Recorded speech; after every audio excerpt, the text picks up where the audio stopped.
All right, good evening, everyone. Let me call to order this meeting of the City of Bloomington Plan Commission for February 10th, 2025. Let me just start by giving a brief overview of our agenda this evening. Two petitions continue to be tabled. That's SP 2422 and ZO 3423. Those will not be heard tonight. We have another petition that that's also been continued, ZO 03-25. That is text amendment related to single room occupancy from City of Bloomington Planning and Transportation. Two petitions that will be heard tonight, use 2024-12-0070 / SP 47-24. This is major site plan approval for the Convention Center.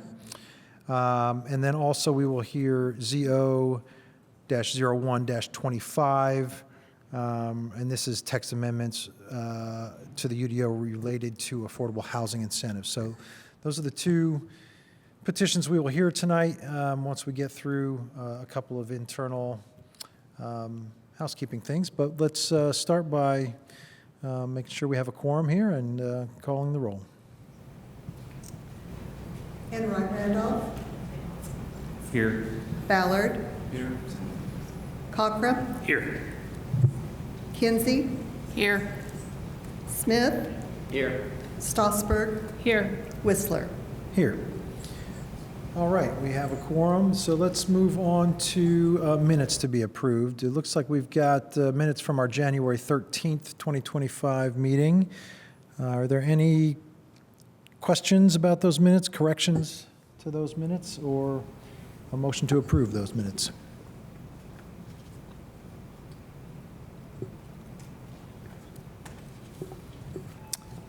Would anyone? I'll move for approval of minutes from the last meeting. All right, is there a second? I'll second. And clarify that that's from January 13th, because technically our last meeting was the 16th. All right, we have a motion and a second. All in favor of, we don't have any remote participants tonight, do we? We do not currently have, Mr. Seabour may be joining us, but he is not on yet, so you can go ahead. All right, so let's just do a voice vote. All in favor of approving those January 13 minutes, say aye. Aye. Any opposed? All right, minutes are approved. We will move on now to reports, resolutions, and communications. Are there any reports from commissioners? I think we can start over here with Commissioner Strasburg. Thank you. I don't have a report as much as an announcement because we are looking for volunteers for a recently established new commission called the Fire Merit Commission. So at this point, I kind of want to announce everywhere that I possibly can that we need applicants for this commission. So the purpose and duty is the Fire Merit Commission establishes or administers policies based on merit for the appointment, promotion, demotion, and dismissal of members of the fire department. And this is newly established based on a new state code last year. So we need to have some applicants for this so that then City Council needs to appoint one member and the Mayor's Office needs to appoint two members. So if anybody out there is interested in serving in this very special and important role for our fire department, it would be great. You can apply online at bloomington.in.gov. And eligibility requirements are a little different per state code. You need to be a resident of the city for 3 consecutive years immediately preceding the term and be at least 21 years of age. And may not be an active member of a police or fire department. So if anybody has any questions on that, you can also contact me and go ahead and email me at hopi.strasburg@bloomington.in.gov. Thank you. Thank you. Tron? Yeah, just real brief. I just wanted to inform everyone that I will be serving in this capacity for 2025 as we voted for officers at Monroe County Plan Commission at their last admin meeting. So, Glad to have you back. thank you. Any other reports from commissioners? Any reports from staff? Jackie Scanlon, Development Services Manager. I was just going to let you know our annual UDO update we're anticipating to see in March again this year. That's what we did last year. We are working closely with the council office as well as the clerk's office to determine if there are some things, like the resolutions we've already seen, that will continue to be coming out of council, because then that may delay our update if we are going to be joining for the purpose of noticing. If, as you know, there are certain things that we propose to change, then we have to notify particular property owners of that. And so we're kind of waiting to hear what's coming out of council soon so that we can do one round of noticing for that. So probably March, but we will update you if that changes. Thanks. Thank you. All right, I think we are ready then for our first petition, SP 47-24. And I believe, Jackie, you're case manager, and are you ready to present that? Yep, just a sec.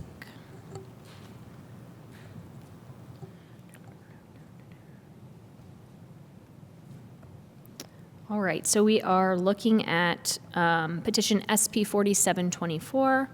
There we go. This is for the Convention Center expansion location. So you saw this at the January hearing, just a brief recap of what is there. It's about 1.7 acres. It's in our mixed-use downtown zoning district in the downtown core overlay. Comprehensive plan designation is downtown, as this is obviously pretty central to our downtown, located on the south side of downtown. Existing land use, as you can see, is a number of surface parking lots and an office that's used as election central when that is necessary, and the proposed land use is conference or convention center. So major site plan approval is required for this site plan and updates since January. As you'll recall, the petitioner was going to be heading to the Board of Zoning Appeals in January to request a package of variances related to architecture, driveway width and location, and street tree location. Those variances were approved. The approval letter was in your packet, and they were based on the drawings that you had seen at in January, so not significant changes to the drawing of the building. We have also continued to work with the petitioner on the 3rd Street right-of-way design, where they desire to have a bus pull off, and trying to figure out how to make that work with the UDO requirements in that space. So again, the reason you're seeing this as a major site plan review is that petitions containing 20,000 square feet or more of non-residential gross floor area are required to come to Plan Commission for approval, and this building is roughly 55,000 square feet. So by way of recap, a 2-story building, 55,000 square feet with a 3,000 square foot Great Hall as the centerpiece of the building. There is a loading dock on the south side with auxiliary meeting rooms on the side of the building on the 2nd floor. So here is the space again with the surrounding streets listed, and this is the current site plan that we have received for this month. So some small changes, as you can see here, the pull-off is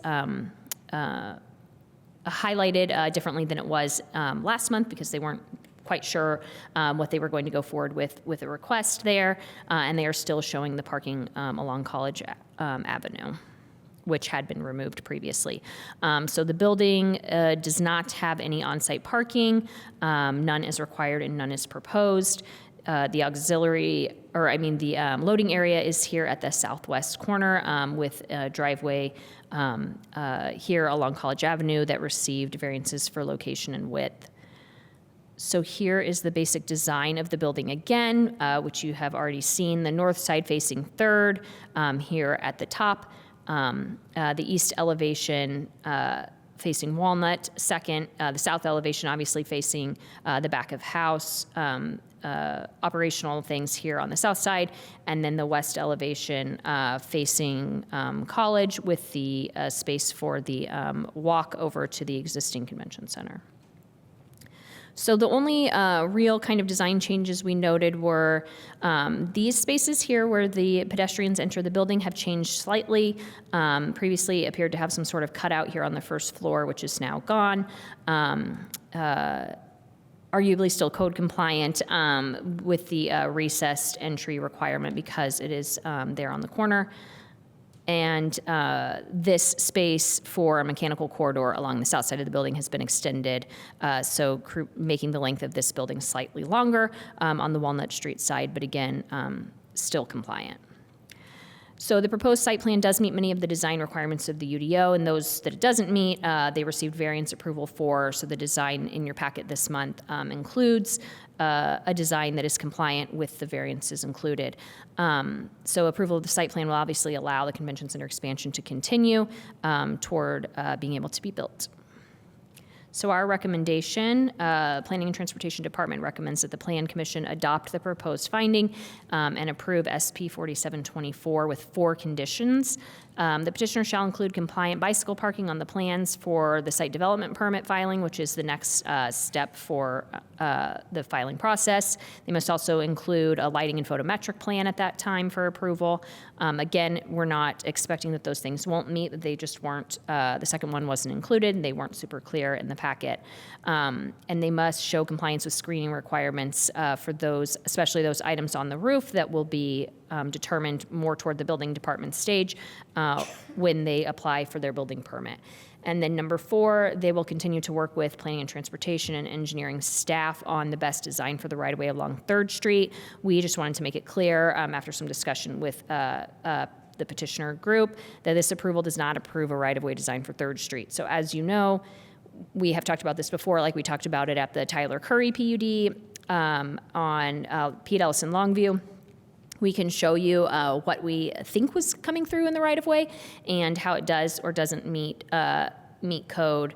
So there are things we look at in code like sidewalk width, lighting, and street trees, but code changes that need to be done in other parts of the Bloomington Municipal Code are not something that you have purview over. So in this case, this pull-off here is something that they'll have to continue to work with the engineering department for. We do think this is very close to what will end up being approved, and then we will work with the petitioner on the best location for the street trees that should be along 3rd Street that are hindered a little by existing utilities and this pull-off, and that is all doable within the UDO landscaping section. That is all allowed to be determined by the directors, but we just wanted to have that be clear for you all in case it doesn't end up looking exactly like that. And I can answer any questions. Thank you. Are there any questions from commissioners? Commissioner Kinsey, go ahead.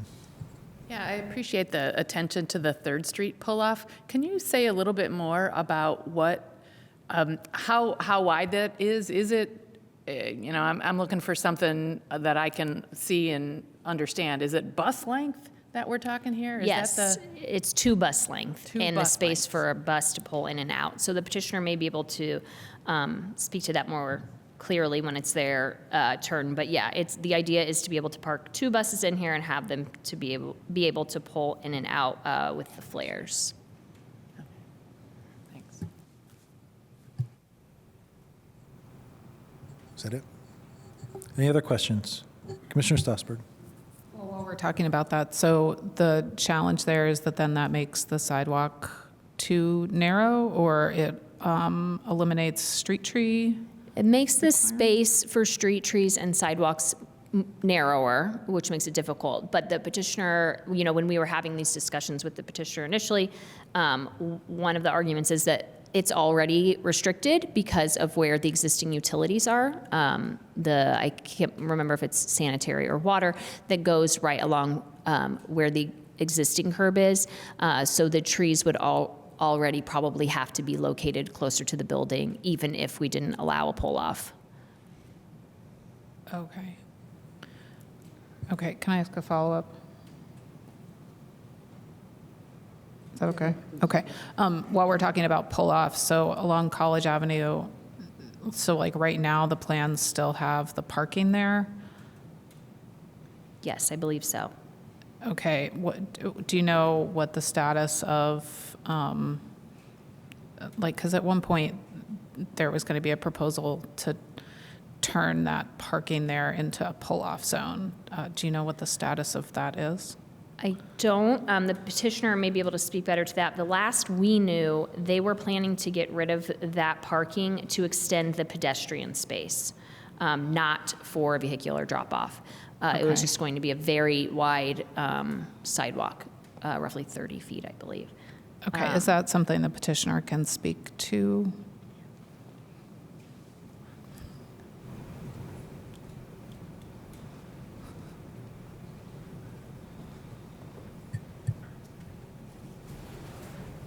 Hi, I'm Bill Riggert with Bledsoe Riggert Cooper James, civil engineer for the project. With me tonight is John Weikart, Doug Bruce with the CIB, and Eddie Layton, Sarah Hemstedt with Schmidt Associates, they're the architects, and Mary Krupinski with J.S. Held, who's the project manager for the CIB. I can attempt to answer your question regarding, now I kind of, you've got the existing parking along College Avenue, and we intend to keep that in place. If it was a motor coach drop-off, the doors open on the other side. So like on a school bus or motor coach, the doors open on the passenger side. College Avenue is one-way south. The doors would open out into the travel lane. So unfortunately, we can't utilize that as a bus or motor coach drop-off. So we're keeping those spaces intact, and we have adequate sidewalk space to accommodate or to meet the urban, I'm going to forget which corridor it is, but there are specific corridors for both College and Walnut, and then Third is a different one, but it's a 10-foot wide sidewalk, and we satisfy that. Originally, we were thinking about eliminating that parking to bring the new convention center kind of closer in concept to the existing convention center, so there may or may not be cars parked there that could maybe break that connection. But we don't think that's absolutely necessary. It would be nice to have, but I think we're going to leave well enough alone for now. We have issues like water lines and a sewer line and storm lines, and if we move it out, we're going to have to move the water line and a few other utilities to make things work, which may be a budget problem. Okay, so if you moved the sidewalk all the way out, then the street trees would have to move all the way out, and that's why you would have to move all of those utility lines? Yes, so right Okay. now, along College Avenue, there are curb inlets. Yeah, And we need 10 feet of separation between storm and water main. And there's a water main that runs right along that dash line, basically along the curb line, okay. extended out. I don't know but anyways, if we move the curb out to eliminate the parking, we have to move the storm with it.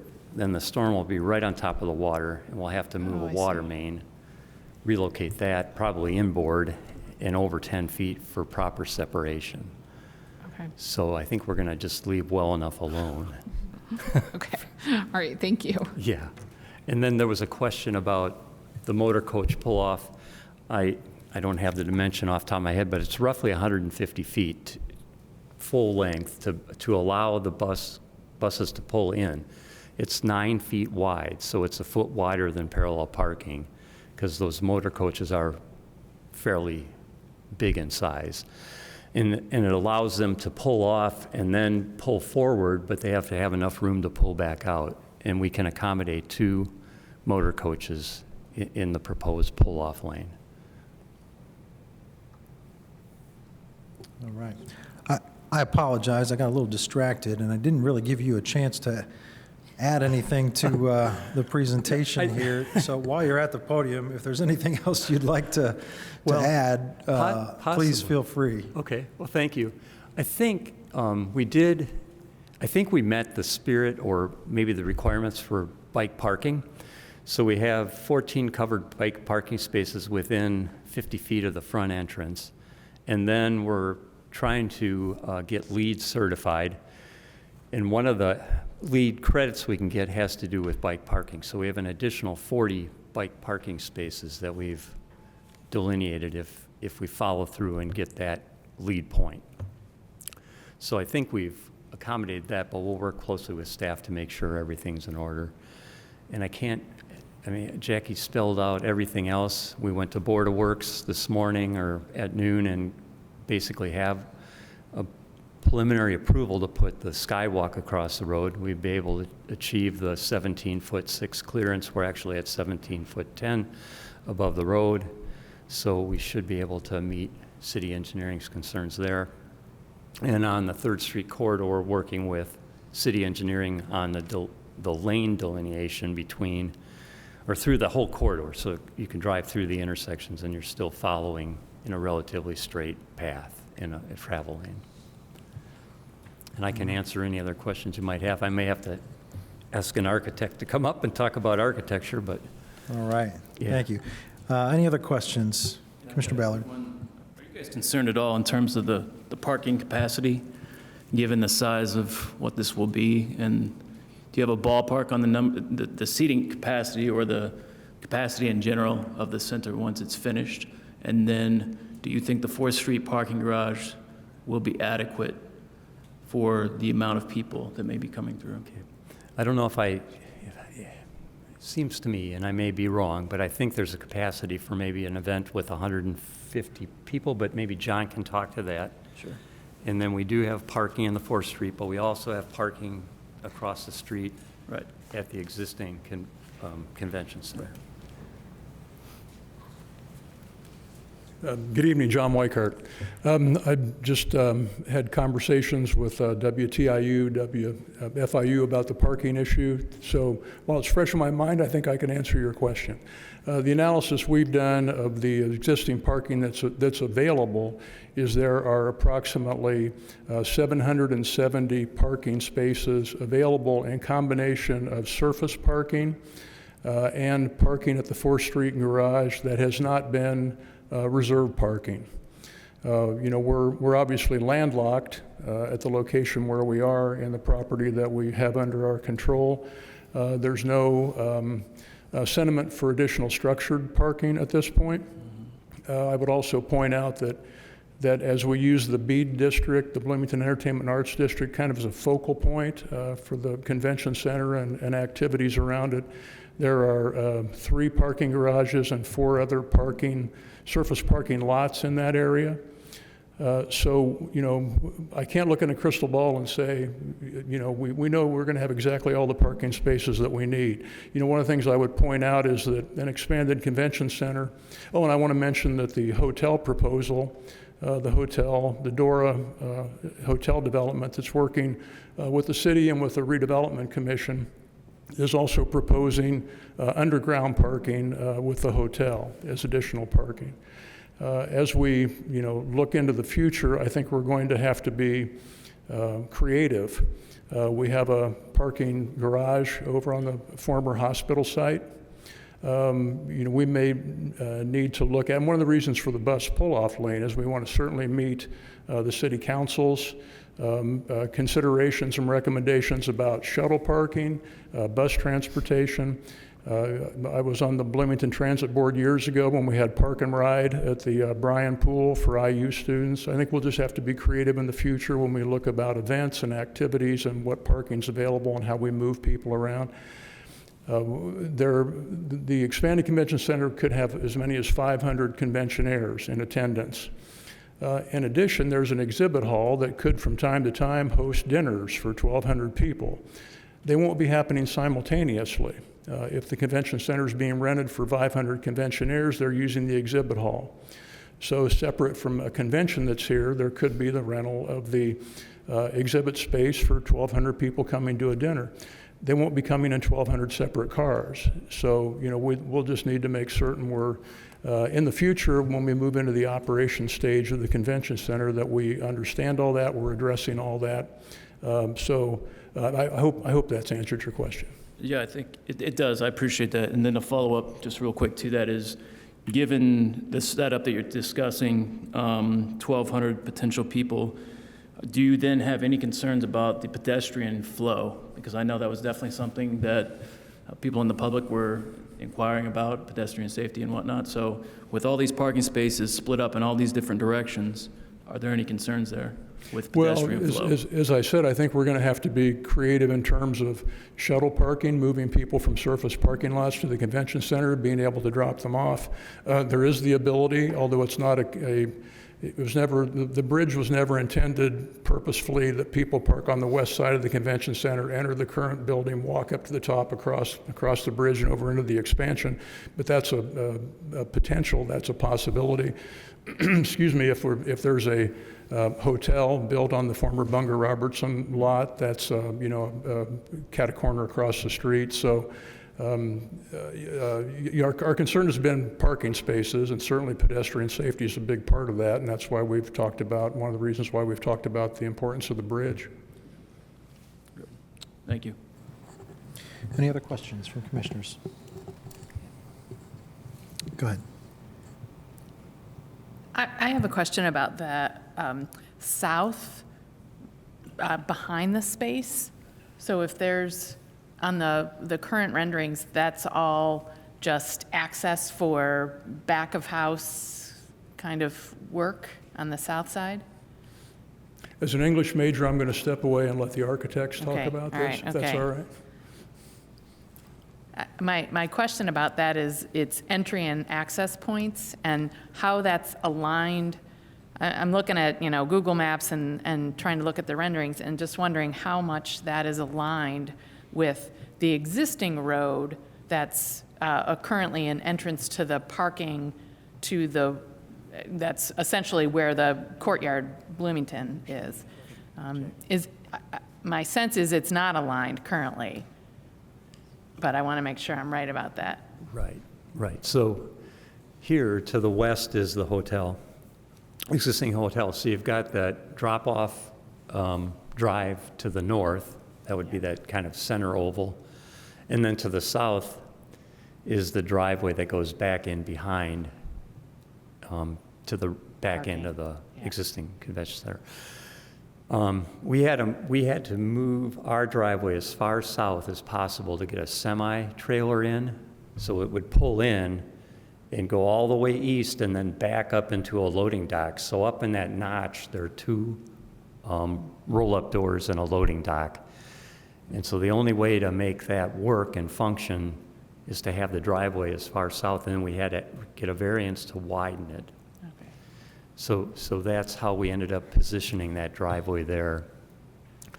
And it really is just for us to accommodate this, so there wouldn't necessarily be any cross traffic. So a semi-trailer, once they're done dropping off and pulling out, I don't think they would have any need to go back over to the existing conventions Okay. center parking. Yeah, I guess I'm just thinking about the flow, the pedestrian flow even, that might be coming from the existing parking that's behind the courtyard Bloomington. That might still be, viable parking spaces, and people crossing over to get to the new convention center area. That I would want to make sure that there was at least some separation between the entry to the back of house space on the south and where people might naturally be coming out of that parking lot.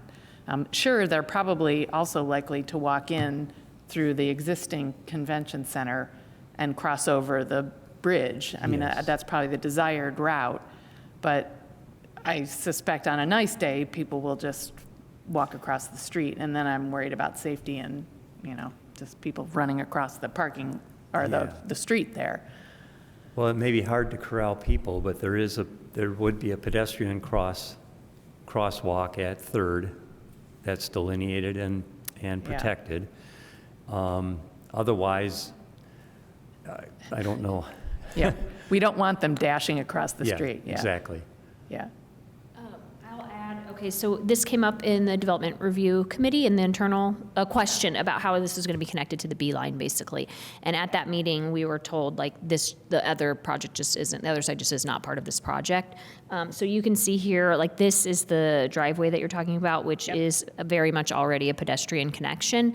So the bicycle pedestrian coordinator for the city was asking, was there any consideration to that? But it stubs out into 335, which is not part of the project. So the project only comes down to where this little existing kind of island is. And then, so the driveway that they're putting in will be 10 feet north of this existing driveway. And part of the BZA approval is that they'll have to put signage up to the north and south of the new driveway, so that a pedestrian knows that this is a functional back of house, large truck access, because it is going to be pretty wide. But at the time when staff asked about it, the answer was basically because this part of the west isn't part of this project, they were not planning to address like a connection to the Beeline, which is kind of the same, not exactly why you're asking, but Yep. the same connection location. It's related, yeah, okay. All right, well, I'm glad to hear about some attention to safety for that area. And then I had one other, just a quick question about the bike parking. Is there space identified for that bike? Yes. Yeah, the site improvement plan. Can you find that, Jackie?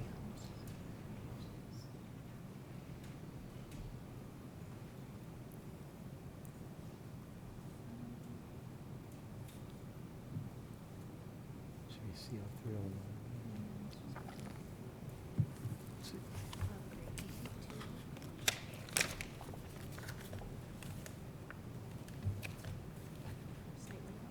Yeah, it'd be the site layout, probably the second. Let's see. No, the one we want is, it's hard to see. I think it's CL 101. Yeah. Yep.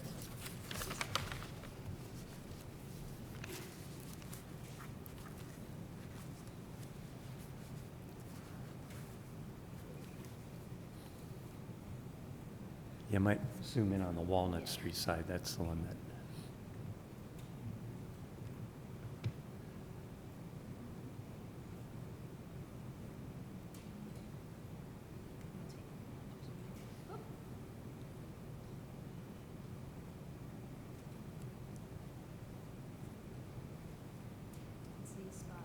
Yeah, yes, yeah, the ones toward the north between the first two columns. We've got them perpendicular. There'll be loops, and they are spaced per the UDO guidelines, like 3 feet of separation, and they're 6 feet long with clearance up to the building. Unfortunately, there's a overhang. Now, it's higher up, but it could provide the covered bike parking. And then the balance of the spots are parallel with the building, and they run the full length of both College and Walnut to try to meet that lead requirement for bike parking. So both College and Walnut have Yes. that availability? Yeah. Okay, thank And you. we didn't have room on Third Street. Yeah. Because we've got to have that sidewalk width, Yeah. and we have to get the trees in. Okay, thank you. You're welcome. Thanks. Any other questions from commissioners?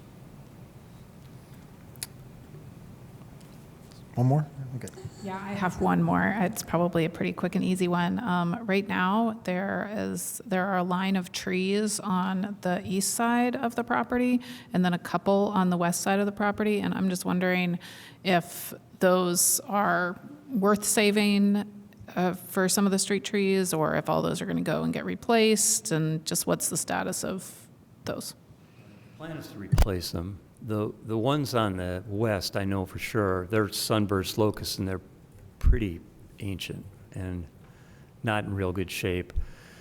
The ones on the east are a little bit newer. I think there's one very young tree toward the south that we could try to preserve it. We'd have to relocate it, but most of them I don't think are salvageable. Okay. And then we'll also I want was to- just curious, like, Sure. it was a curiosity Yeah, question. yeah. And the other thing is we have to make sure we meet the new list of trees, so Right, oh, Yeah. of course. Thank you. you're welcome. All right, time now for public comment. If you'd like to make public comment on this petition, if you're here in the chambers, just make your way up to the podium, state your name for the record. You'll have up to 5 minutes to make comment. If you're joining us online, click on the React button, click on the Raise Hand option, and you'll be recognized when it's your turn to speak. If you can't find that button, you can also just send a chat message to Jackie Scanlon, and she'll recognize you when it is your turn. Any public comment?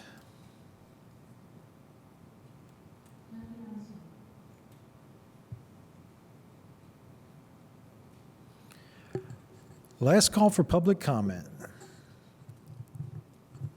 All right, we are back to the commission then for any final comments or for a motion. As a reminder, the staff recommendation is that the Plan Commission adopt the proposed finding and approve SP 4724 with 4 conditions, which are included in the packet and also on the screen right now.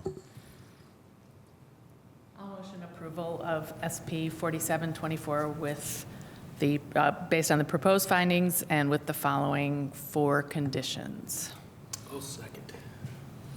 All right. We have a motion and a second. Any final comment before we call the roll?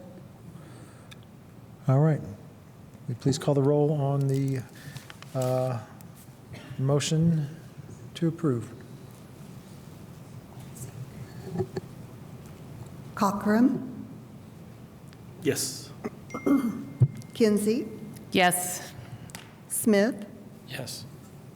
Strasburg, Yes. Whistler, Yes. Ballard, Yes. Seaboard. Yes. All right. Motion carries and petition is approved. Thank you. We will now move on to our second petition this evening. And again, I think we have Jackie Scanlon to present. Yes, thank you. All right, so this evening, hold on, sorry, let me go back to my packet. We are again looking at a response to a resolution that we received from Common Council. We talked about this at the January 13th hearing. The resolution is 2024-23. They've directed the Plan Commission to draft amendments to Title 20 related to specific things in the Affordable Housing Incentives section of 2004-110.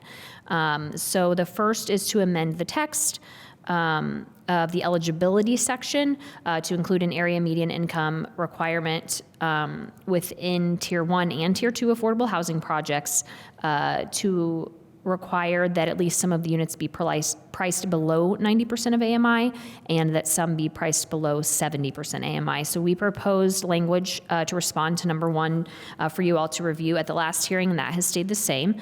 For number 2, they requested, oh, sorry, I can share this. It's in the packet, but just a sec.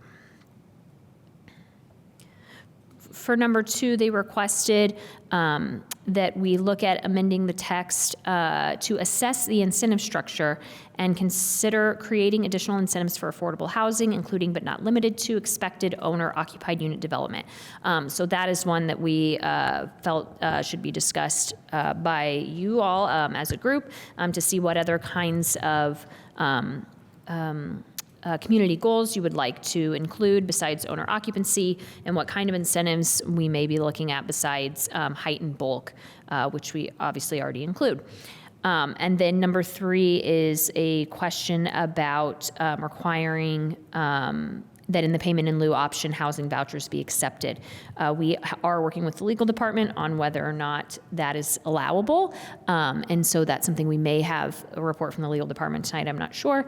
But when we just talked about this in January, people had different ideas about kind of how to move forward. One of the things that was floated by Plan Commissioner Smith was maybe we need to have like a separate group talking about this issue and how broad we need to be considering changes. So there's a couple things for you to decide. Probably the first one is, do you want to just address these 3 items from council or the ones that you think you can address and send those back? Or do you want to keep this at your level and look at kind of a larger, wider change as described by Commissioner Smith and include those with that? I think that's probably the first thing. And then, of course, obviously the content of what you would want to send back. One of the things that came up last month was that you would like a representative here from the Housing and Neighborhood Development Department.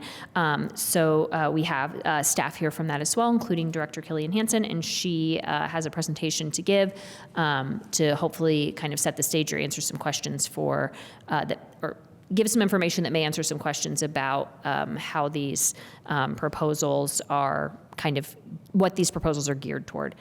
So I will probably turn it over her to have her do her presentation, and then we can take questions. Thanks. Thank you.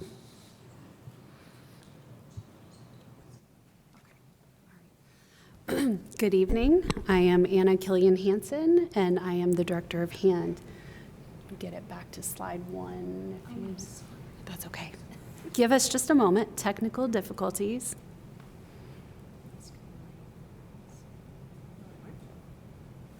All right. So, okay, we are back.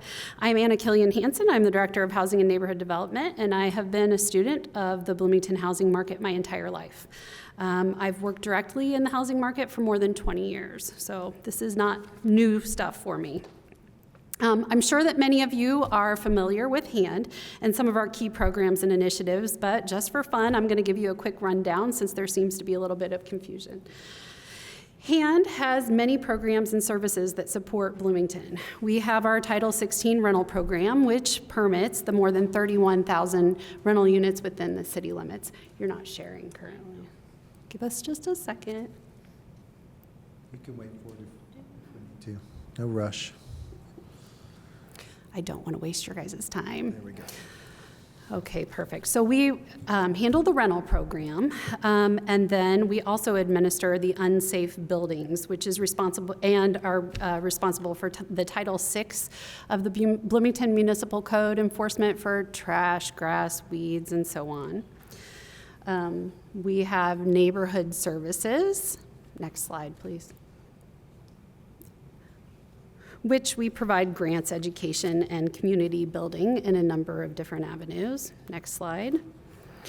We have numerous affordable housing programs and initiatives such as rental deposit assistance, down payment and closing cost assistance, housing counseling, home buyers club, R101 or how to be a renter in Bloomington. We administer Housing Development Fund, have numerous ARPA projects underway, including the purchase of 20 single-family lots in exchange for targeted affordability. We provide tenant-based rental assistance, an interest rate buy-down program, eviction prevention funds, owner-occupied rehabs, housing modifications for accessible living rehabs, emergency home repair rehabs, and provide funding for the Landlord Risk Mitigation Fund. We invest in numerous development projects, who in turn record affordable covenants to keep projects truly affordable. We administer multiple boards, including the Redevelopment Commission, who is in charge of TIF, or tax increment financing. Next slide. And who owns projects such as Hopewell, the Trades District, and much more. Next slide. We also administer the BHQA board, who hears appeals on Title 16. We also have the Historic Preservation Commission. The HPC, as I call it, is regulated by state, federal, and local guidelines. And despite what you may think, the director does not have the ability to dismiss business that is brought to the commission, even if I would like to. Next slide. The HPC hears cases on demolition delays, COAs, and historic district designation. And just FYI, if a neighborhood submits an application to become a historic district, we cannot dismiss it. The city currently has 13 historic districts, and each district writes their own guidelines, with some being more restrictive than others. But each guideline is made by the residents within that district. The city does not make them, and I certainly don't. Next slide. Bloomington, next slide. Bloomington is an entitlement community and a participating jurisdiction. That means that we receive annual allocations of CDBG and home funds. HAND acts as HUD here locally. We are required to comply with a lot of federal rules and regulations. Next slide. CDBG provides social services and physical improvement projects to benefit low to moderate income persons, aid in the prevention or elimination of slums and blights, or address urgent need. Projects can be for economic development, public facilities and improvements, housing and public services, and range widely each year, but are decided by panels of Citizen Advisory Commission members on an application basis. Next slide. Home investment partnerships focus on construction subsidies and acquisition, rehabilitation, homeownership assistance, rental assistance, and housing counseling. A good example of the home funds that we used recently would be the more than $1 million that we invested into the core building project, which is at the hospital site, Hopewell, the original hospital site, to develop 38 affordable units at 60% AMI and below. Another is the construction material contribution that we provide for habitat builds. Next slide. All HUD projects and programs target 80% AMI and below. Next slide. So what is AMI? AMI is the area median income. It's a key metric in affordable housing. It is defined as the midpoint of a specific area's income distribution and is calculated and published on an annual basis by HUD. Next slide. AMIs are calculated by household size. They provide income limits. Just FYI, if you look at the charts, very low is 50% AMI and low is 80%. They never put the actual percentages on there. They just want you to know that for some reason. So just FYI. Next slide. HUD also provides rental limits and per unit subsidy maximums. Next slide. So sidebar here. What is a voucher? I know that came up last time. There are two types of vouchers: housing choice, which is also known as Section 8, and project-based vouchers. Both assist low-income, elderly, and disabled to afford safe, sanitary, decent housing by providing a rental subsidy. Housing choice vouchers are attached to the tenant, while project-based vouchers are attached to the unit. Both are administered by the local public housing authorities. For Bloomington, that's the Bloomington Housing Authority, although SCAP does have a few housing choice vouchers. So, next slide. What is the city's workforce housing program? So this is getting more into what we're discussing tonight. As you know, developers who want to build taller or wider can optionally participate in a developer incentive program by providing 15% of their total units as workforce housing units for households between 80 to 120% AMI. Or they can give us a payment in lieu, which is a rate per unit, and the money goes into the Housing Development Fund. Next slide. To qualify for workforce housing, one has to be within 80 to 120% of the area median income, be independent, meaning you're not on your parents' FAFSA, work at least 35 hours per week, and all of these things have to be verified by the leasing agent at the time of leasing. Next slide. Workforce housing rates are based on HUD AMI calculations. And next slide, they're also based on income limits. And I just want to draw attention to this chart here. If you look at a one-person household at 120% AMI, you have to be making $75,000 per year. And that will be important as you consider the rest of this. So who monitors workforce housing? HAND does. Each workforce housing project has to report to us on their occupancy and how the tenants were qualified every year. Next slide. In 2023 alone, 228 units came online. And we have found that if the workforce housing units were located in large multifamily complexes, there were and continue to be vacancies. We have approximately 165 vacancies currently. One observation, that is all current vacancies rent by the bedroom, not the unit, and are fully furnished. If a project rents by the bedroom, does that target students? Zoning commitment language varied widely across all of the projects. There was a lot of up to 120% AMI language in the zoning commitments, and that allowed the developers to advertise at only the 120% AMI rate. So they'd have to be making $75,000 a year to live in those units. We also saw some zoning commitments that had a clause that only allowed them to market them as workforce housing units for 6 months, and then after that, return to market rate. Next slide. We have seen successes with workforce housing units that are in smaller complexes, 20 units or less, All of those are occupied currently and in compliance.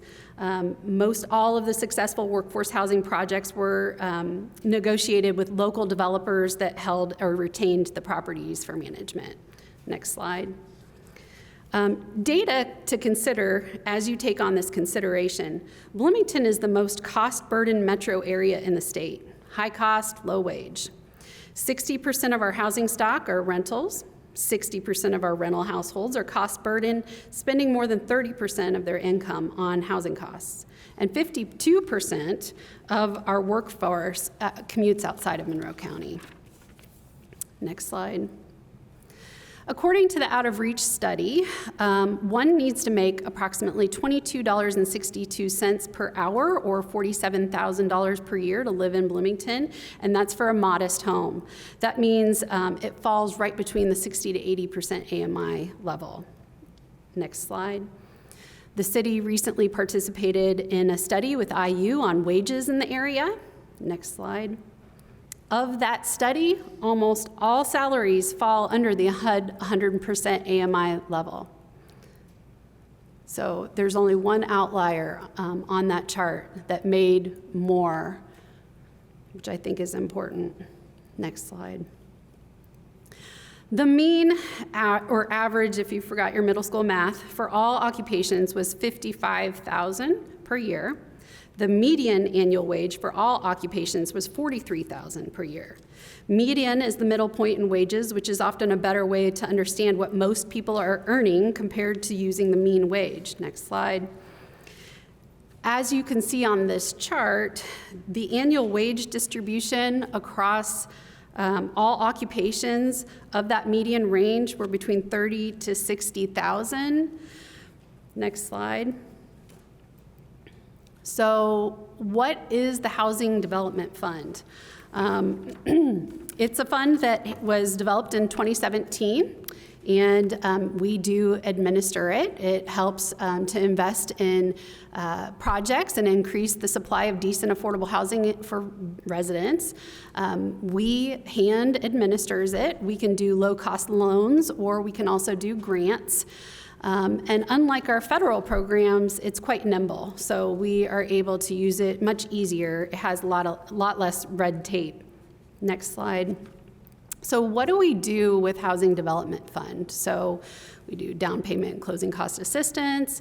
We invest in affordable developments. We provide these grants or loans. One of the things in my 2025 budget was to do 3 pilots, tenant-based rental assistance, which would supplement unaffordable rents all across Bloomington. So think of it like having those workforce housing units, except it's following the tenant and not the unit. So we're not dictating where somebody needs to live. We're having truly mixed income levels across all buildings. That money can also be used for any kind of housing cost. So it could be your utilities, it could be an application fee, it could be a number of things. We also are piloting an interest rate buy down to encourage market turnover. We all know we have a stuck market right now. People don't want to leave their lovely 2 or 3% interest rate, but potentially if they want to move out and open up some housing stock, we'll buy down their interest rate on their new home. And then some eviction prevention funds as well to really house people. As you may or may not know, if you have a tenant that is at risk of being evicted, there's only a couple places that they can go to for funds. I think they can get $500, $1,000, but generally most people are way more behind in their rent than what is available in our community, but this will actually help catch them up as a one-time deal. Next slide, please. So some examples of our projects was that we invested in a veteran housing project at 60% AMI or below that was at risk of being destroyed just to keep those folks housed. We currently have a project that we're investing in to provide 8 new affordable units targeting voucher holders. Historically, HDF has provided for Switchyard Park apartments. Bloomington Cooperative Living has numerous projects that we've invested in. Next slide. We've provided support for Habitat for Humanity. We've provided support for the Bloomington Housing Authority's RAD conversion, which is a rental assistance demonstration. I put the definition of that in the presentation for your consideration later. And then we've done dozens of down payment and closing cost assistance to home buyers that fell outside of those HUD AMIs or when HUD funding was unavailable at the time. Next. So why are we here? 80 to 120% AMI does not accurately represent our workforce, and it definitely does not reflect our affordable housing. If you take a look at this chart, that is the median occupations and wage distributions, and look where 100% and 120% fall. Next slide. So, why are we here today? The UDO is an incredible document. Did you skip a slide perchance? Okay. All right. So the housing study of 2020 says that on an annual basis, and this was timed similarly to when the UDO was coming out, that we need to review it annually by the Housing Partnership, which is us. And I'm telling you, these AMIs do not line up with our workforce. We have too many vacancies right now. Next slide. So now is the time to change our aim. And while the UDO was under development, initial discussions regarding the targeted workforce ranges were 60 to 120% AMI. I'm not sure why we landed on 80 to 120. My guess is that there's a lot of subsidies out there for 80% AMI and below, so they were trying to target maybe those that didn't qualify for the HUD subsidies. Next. So key considerations. Is the UDO targeting workforce? Is it targeting affordability? Is the payment in lieu alternative to workforce housing enough? And I don't believe the answer to be yes to any of those questions. If you look on that chart, that's okay. If you look at that chart, you can see where we're landing with 80 to 120 and then the 70 to 90. That definitely captures more of our actual workforce. Next. So moving forward, we need to make sure that our language and expectations are clear. Remember that developers who negotiate these deals are not always the ones administering the projects upon completion. Up to language needs to go away. We need to examine better developer incentives to truly target our community housing needs.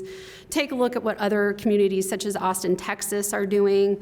Overall, there are many things that we need to do to address and achieve our community housing needs. Next slide. We need to target the kind of units that our community truly needs. And if you take a look at this chart, this came from the Housing Study Update of 2023. You know, the 100 to 120% AMI is really at the bottom of that chart. It's going to be difficult to get units that are in the lower end of that chart, but I think we need to try, and this is a tool that we can do it with. So, next slide. The requested change to the workforce housing AMIs is one bite of an elephant, but a critical one, and one that you can take swiftly today. I really hope you take this under consideration. I appreciate your consideration as we address these issues in the short term and while we work to implement a long-term housing blueprint, so to speak. So I'm happy to take any questions if you guys have any for me. Thank you. Are there questions from commissioners? Yeah, I've got several. Yes, sir. I appreciate you being here, first of all. I was the one who requested Happy to be that a person could be here. Without this information, there's no way, to me, we can make a decision that's informed.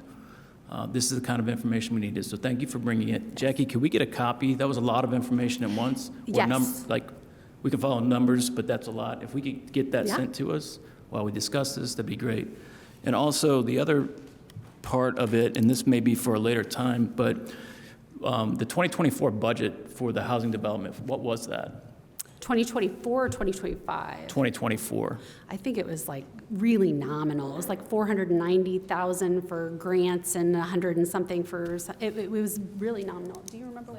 Total maybe around 600,000. Yeah, it was total around 600.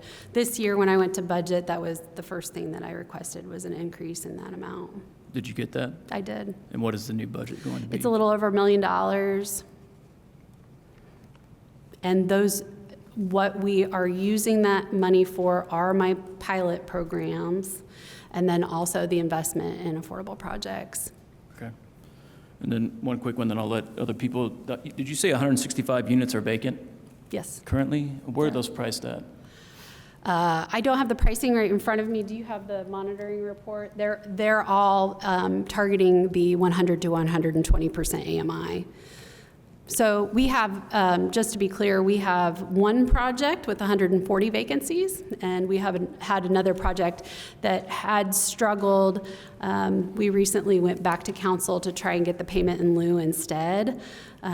They were able to fill about half, and they were really cooperative. We've been trying to fill them for 2 years. But again, I think it goes back to these large multifamily complexes that are renting by the bedroom and furnished, and to qualify, $75,000 a year is a lot of money for somebody that wants to live next to a student. I'll stop there.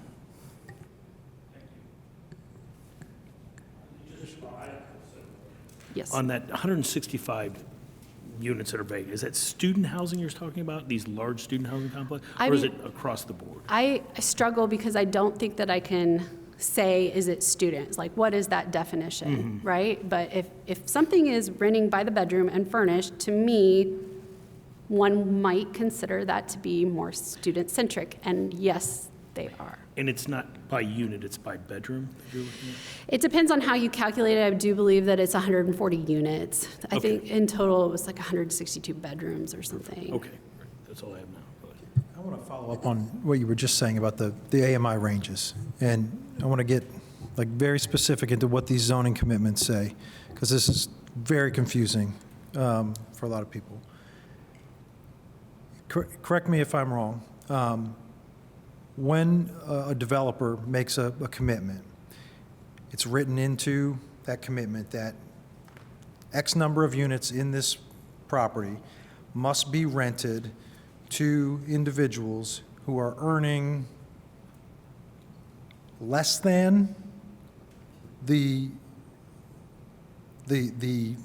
AMI percentage. So if we say 80%, that means that unit or those units have to be rented to someone who makes below 80% of our AMI. No? No, so these zoning commitments varied widely in the language that was used, which again is something that we really need to clean up. But if it says between 80 to 120% AMI, they're not qualifying those that are below. So in fact, one of the projects we worked with closely, they say, no, that's the ceiling, not the floor. You can rent to anyone below that if they but they wouldn't. So it's 80 to 120%. So you're telling me that we are in an affordable housing incentive saying you can only rent units to people who make over a certain amount of money? 80 to 120%, yep. That doesn't compute. Not over, max 120.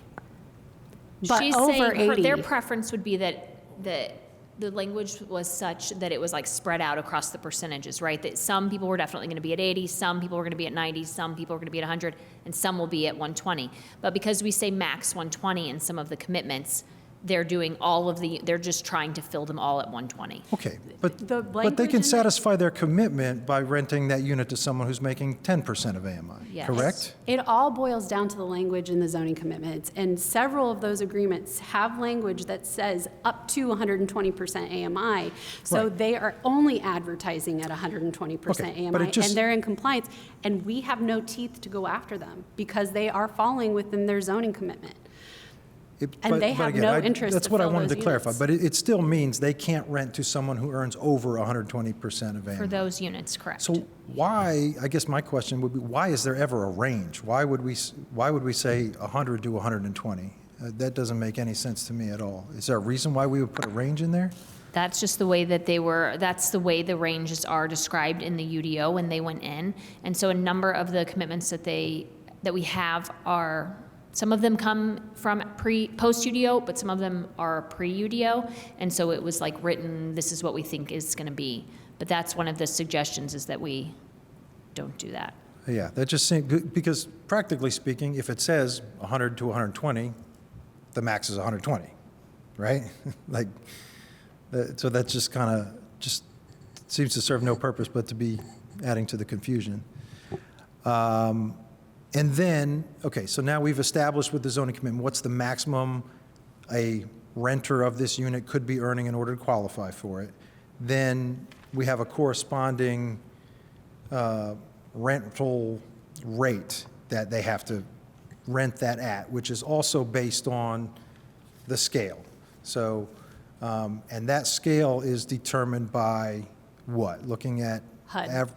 So HUD determines that? HUD determines it. Not based on a survey of our current local rents. It's some national standard that is there any reason we have to use the HUD standard? Is there any reason we could not set our own local tables Is for it that? not, it's not based on it's area median income, so isn't it based on our data? It Yeah, is, but it based on comes our from data. HUD. Our AMI chart comes from HUD. We base the workforce housing calculations are based on HUD calculations, how we get there. On area median income, I understand that, but on the associated rental rates, are those also based on a survey of local current rents? They are HUD. Do you want? Sorry, I'm going to pull my affordable housing program manager who does the monitoring, and she's going to. So I'm Stephanie LaFontaine. So right now, the 80 to 120 is what we were saying was workforce housing, and that was falling under the affordable housing incentives in the UDO. And so in the administrative manual of the UDO, I believe, it explains in there how you are to calculate those. And so I had the pleasure of recalculating those when I first started about a year and a half ago. And so this is on the website, and there's literally a narrative that tells you where all these things, what was in the UDO, and said how to go about doing it. And then on the second page is the calculation. So basically, we're calculating everything, taking HUD at 80, and we're calculating, you know, if somebody was at 90, 100, 110, 120%. And then we calculate the rent, and there's a formula. And I actually, on the newer one, which is on the website under workforce housing, it has like the math calculations because it's fun to do. So, so that's part of the UDO. The UDO spells out how we calculate those rents. But AMI is across the board kind of a national standard for understanding what's affordable and then, you know, defining what's low income. And a lot of other communities have done workforce housing and targeted 80 to 120. And so I think with good intentions, that's what happened. However, Bloomington is unique, and we do not have those wages here. So that's why we're saying 80 to 120, and then when we write in our UDO, 15%, and so half of 15% is 7.5 for one incentive, has to be under like 100, and then half has to be under 120, then you can see the problem. And so what we're asking for is to lower those AMIs to align with our wages, and that's where the 70 and 90 came from. And then I think the other point was 15% means that you're doing a half of a unit because it doesn't go equal. So we said, instead of doing, you know, 7.5 and 7.5, how about we make it 16? And that's a little bit easier to monitor when you've got 8% and 8%, if that makes sense, instead of splitting 15. That's kind of where the calculations come from, and that's what we're talking about in the UDO. That's helpful, but I don't think it quite answered my question, which was specifically, we have a chart that says if I'm earning 100 to 120% of AMI, then I am going to pay a corresponding rent amount. So And my question is, where do those monthly rents, that rental amount, where's the starting point for that? Is that Spelled out something? in the UDO. How to calculate that is spelled out in the UDO It isn't in the UDO. or the administrative Yeah, it's in manual. the administrative manual, the so when this UDO. stuff was written by hand and ESD, they wrote, I don't know if you remember when we started the administrative manual, they wrote guidelines for how they wanted us to do these things, and we put them in the administrative manual so that they could be changed if it was not, if it did not, if there were issues. So the details of those numbers, I'm sure that they based that on, I would have to look at it, don't know what that's based on, but it came from, if Stephanie's saying it comes, if Ms. LaFontaine is saying it comes from the admin manual, then And those the things can be and the changed. admin manual is updated how be frequently updated. and by whom? It would be updated by staff and whenever it needs to be. Okay, so the actual rent amounts that we are enforcing these affordable units be offered at is something that is determined by City of Bloomington staff. Well, it's determined by the administrative manual of the UDO, and it's determined by using HUD AMI and then doing calculations based off that for different types of units, studio, 1 bedroom, 2 bedroom, on up. Okay, thank you. Any other? And we can, get you those charts. Anna did have some clips of those in their slide, but I understand it's a lot of information. Thanks. Any other questions from commissioners? Commissioner Cochran. And I thank you. Yeah, This, Steffi or me? yeah, you. Thank you. This is all great information and really confusing, obviously. Oh, yeah.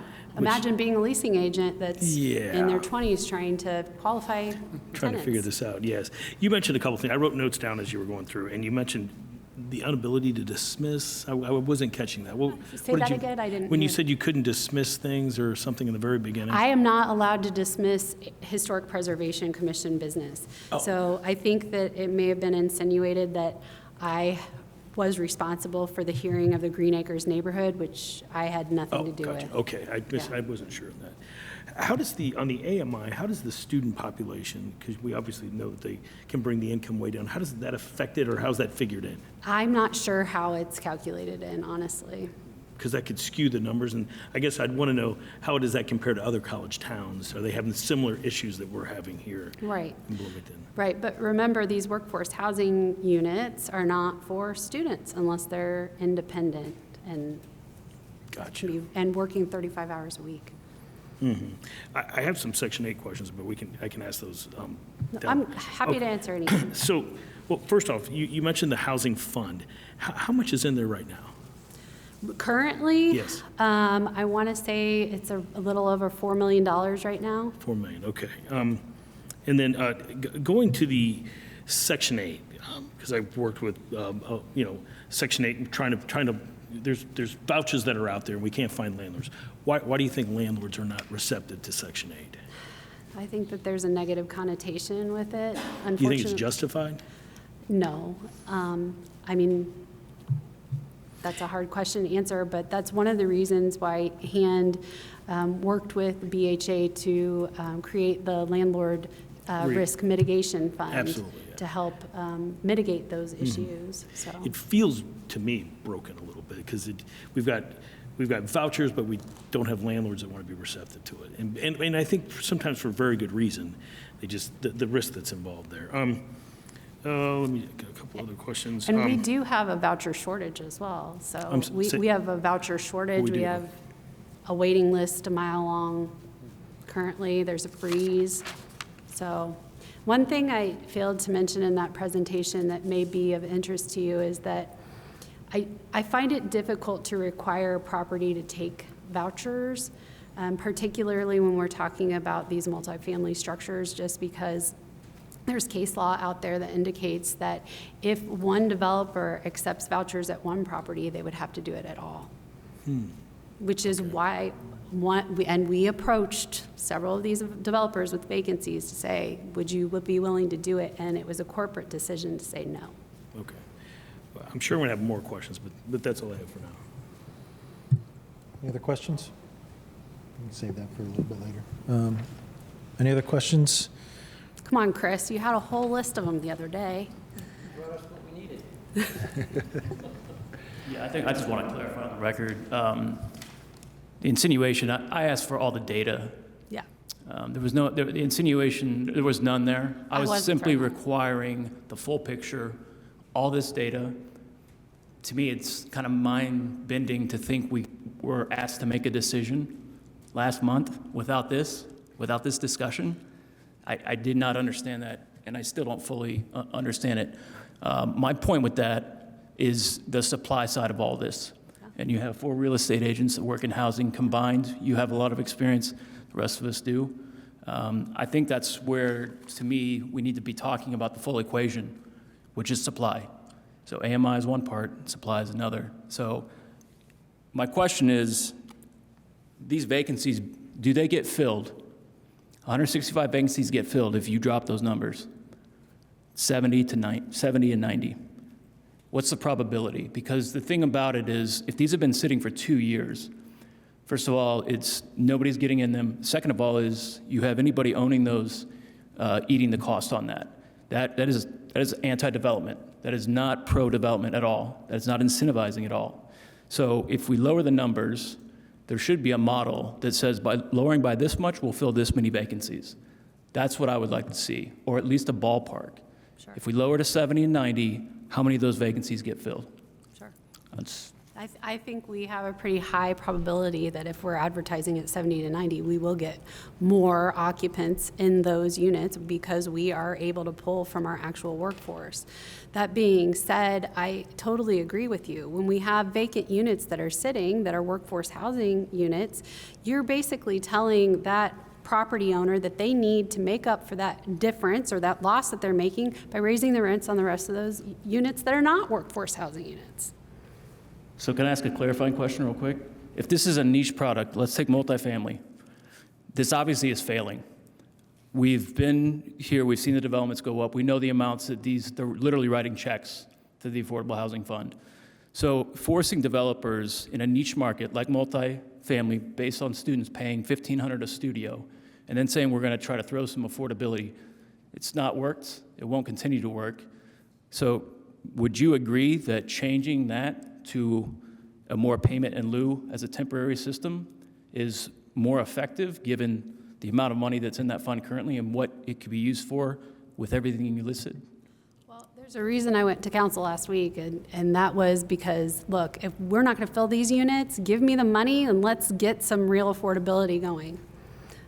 So I do like the payment in lieu for that. However, the rate is too low, and we really need to consider the implications. Like, I think it's been at $20,000 per unit for a really long time. This year, I've changed it to 30, but when you look at a 99-year commitment from a developer to have these 15% units and then do the calculations on what that dollar amount is for a community versus the payment in lieu, they're not equal. So I think we need to be looking at a different incentive, not just the payment in lieu. Maybe it's a percentage of something per year, but there are a lot of creative models out there on incentives, and I think it's time to get creative, and it's time to look at these really closely as a team.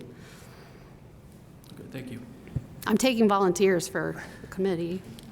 I've got, trying not to drag this up, but I do have one follow-up on that. So we have these units, we have these developments that have these empty units, and they can rent those units to anybody who makes up to 120% AMI, right?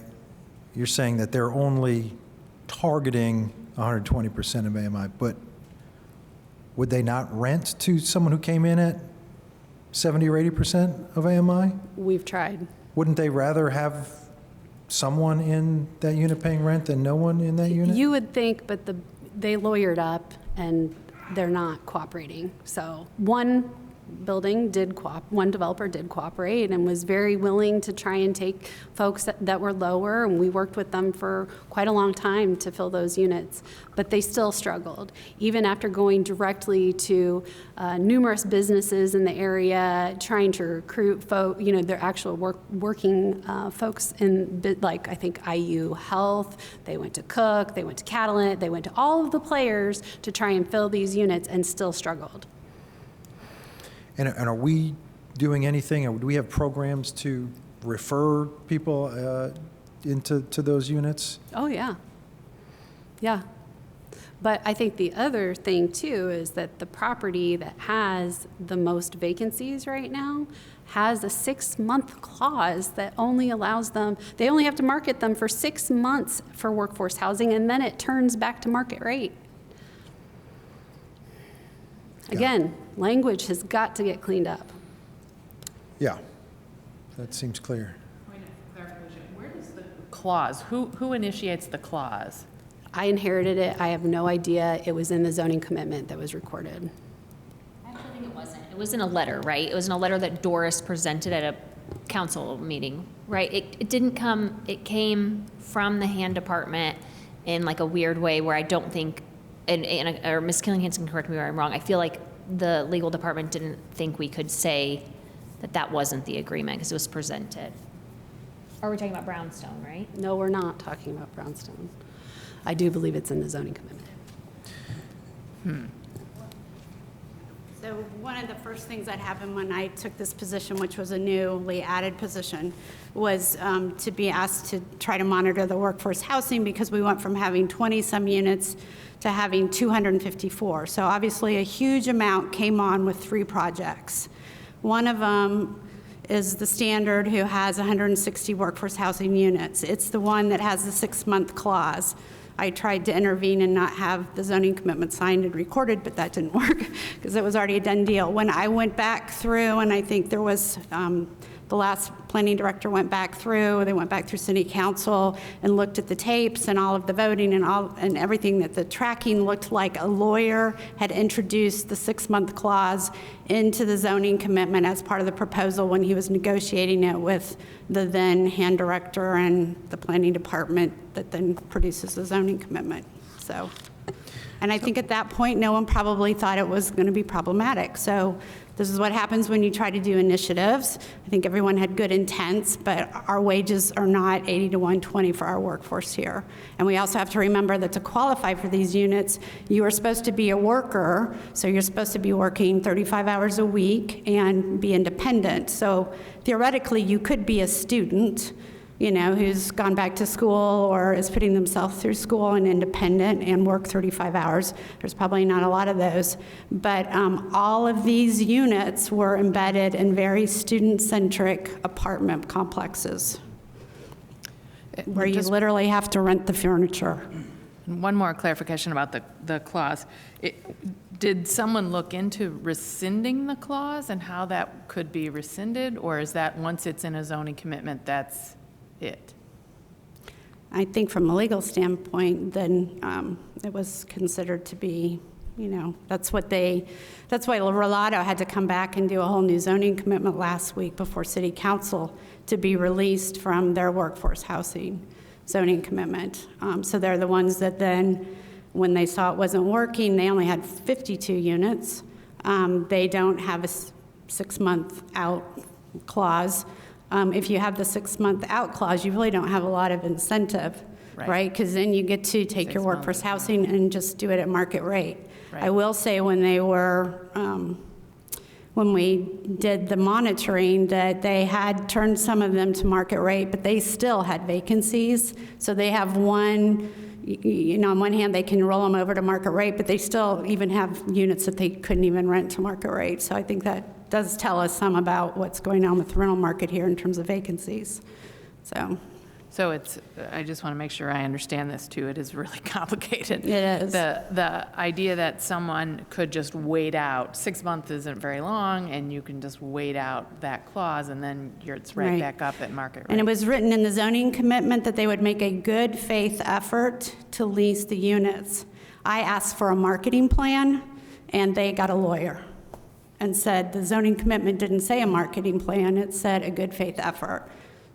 So, I mean, obviously, if you're leasing apartments, you do marketing, so, but just to say that that's what happened in that situation. So we just want to make sure going forward that we have units at rents that address, you know, who our workforce is, that are designed around our workforce, and that we clean up the zoning commitments so we don't have things like this that we inherit going forward.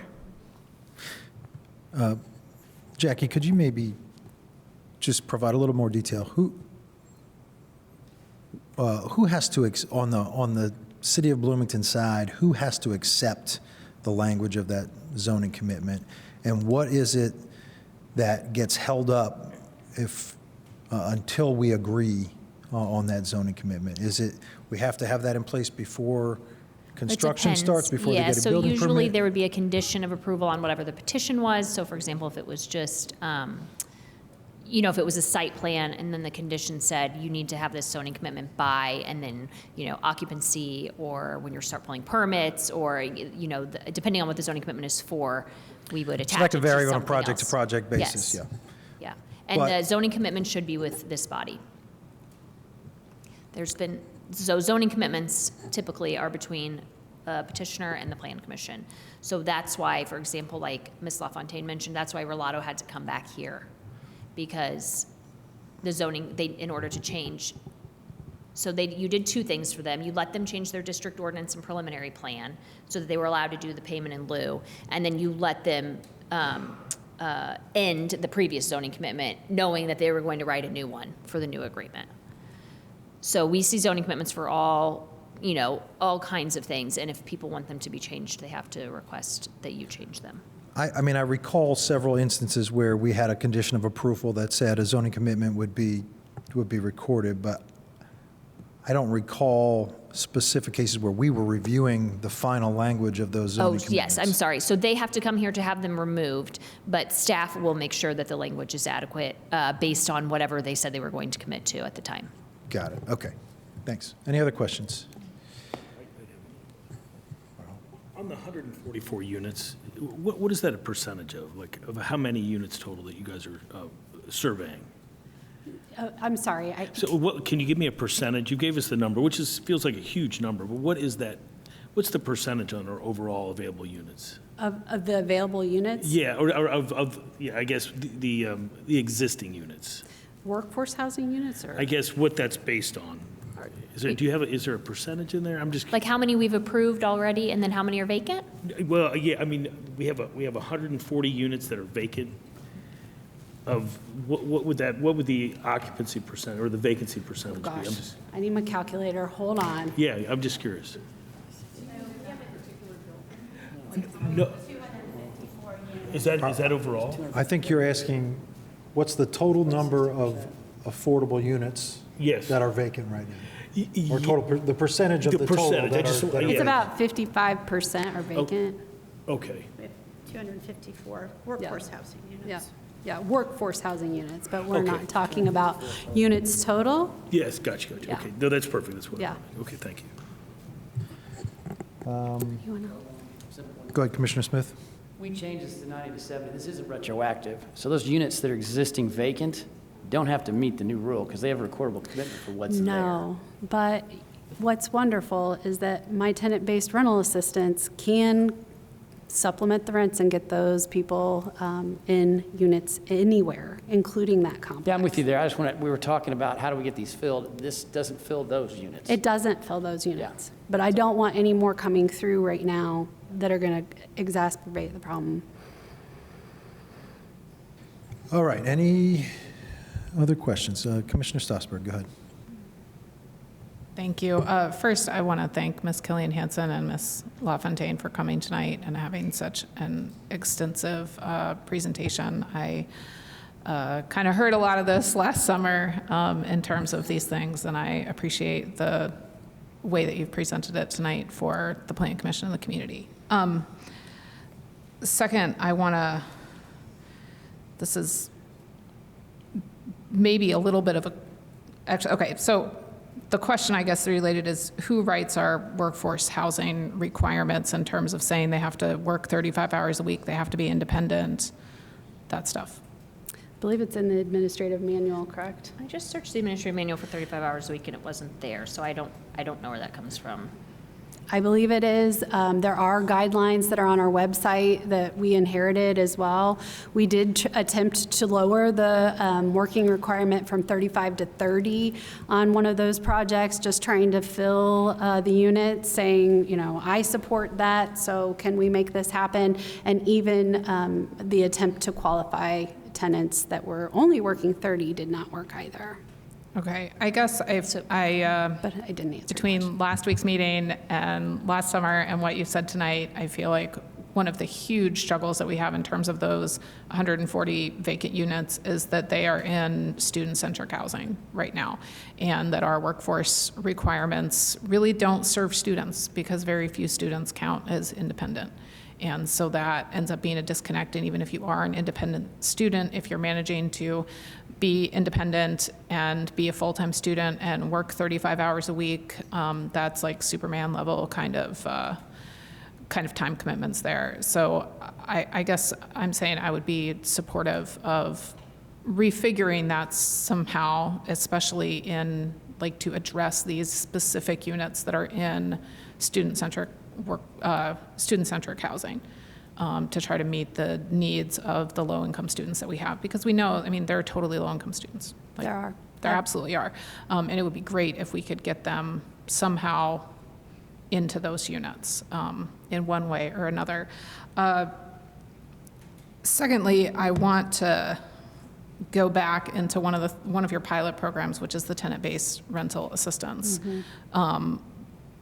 And I guess I'm wondering if you have ideas yet about how that will be distributed, because I'll tell you, when I wrote in that line about accepting vouchers for payment in lieu, I was specifically thinking about targeting what I knew was coming, which was this program in terms of vouchers from City of Bloomington. But, you know, would a landlord, you know, you're being faced with a tenant, and the tenant is saying, I know that like my income only is going to allow me to pay $800 a month, but I have this voucher, for lack of a better word, through the City of Bloomington saying they're going to pay $400 a month for me for this rent to make up this difference. You know, I want that landlord to accept that. So what is your plan on how that's going to?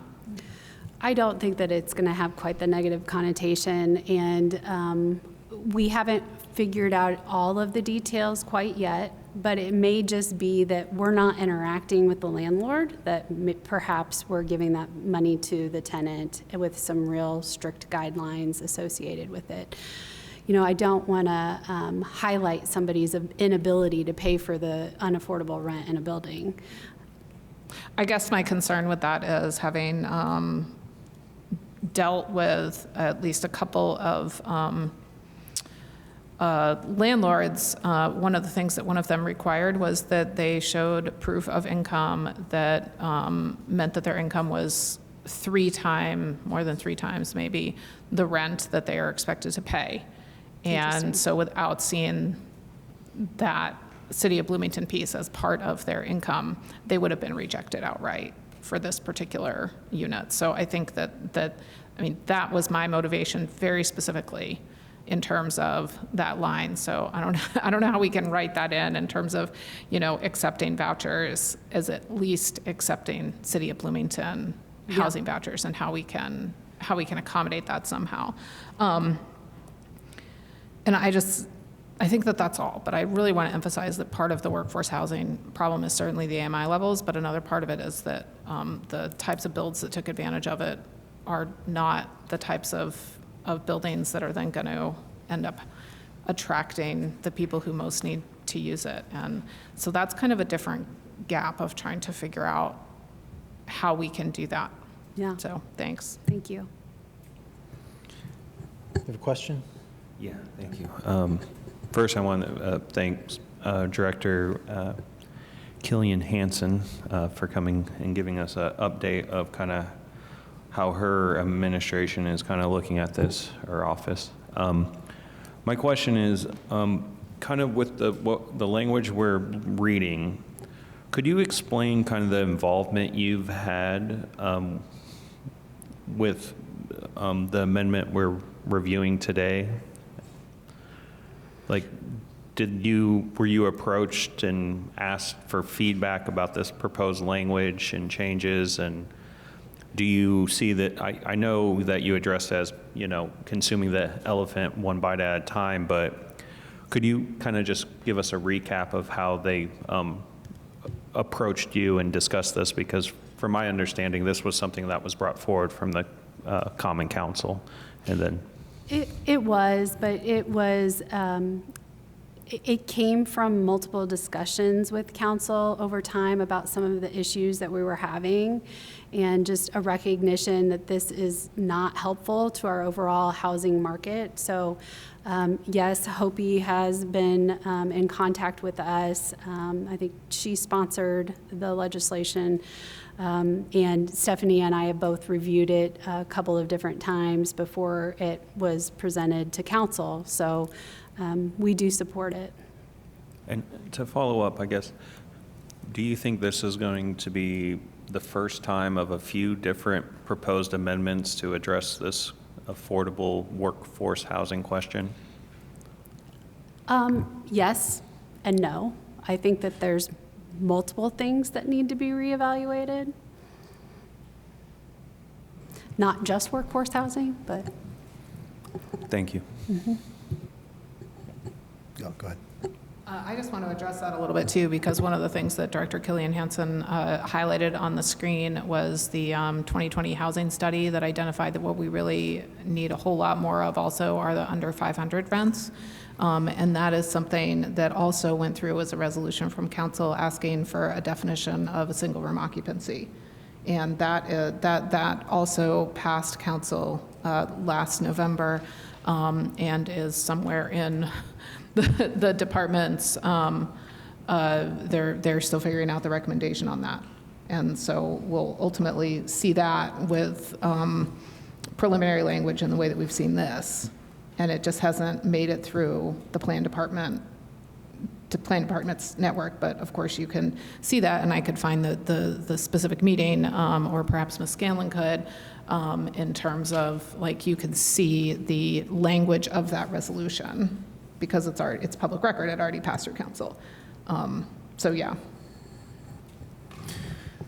Any other questions? Commissioner Kinsey. All right. There's one other matter I'm hoping you can address and help us understand. There was a comment added to our packet today about the payment in lieu, and characterized the payment in lieu as an opaque fund.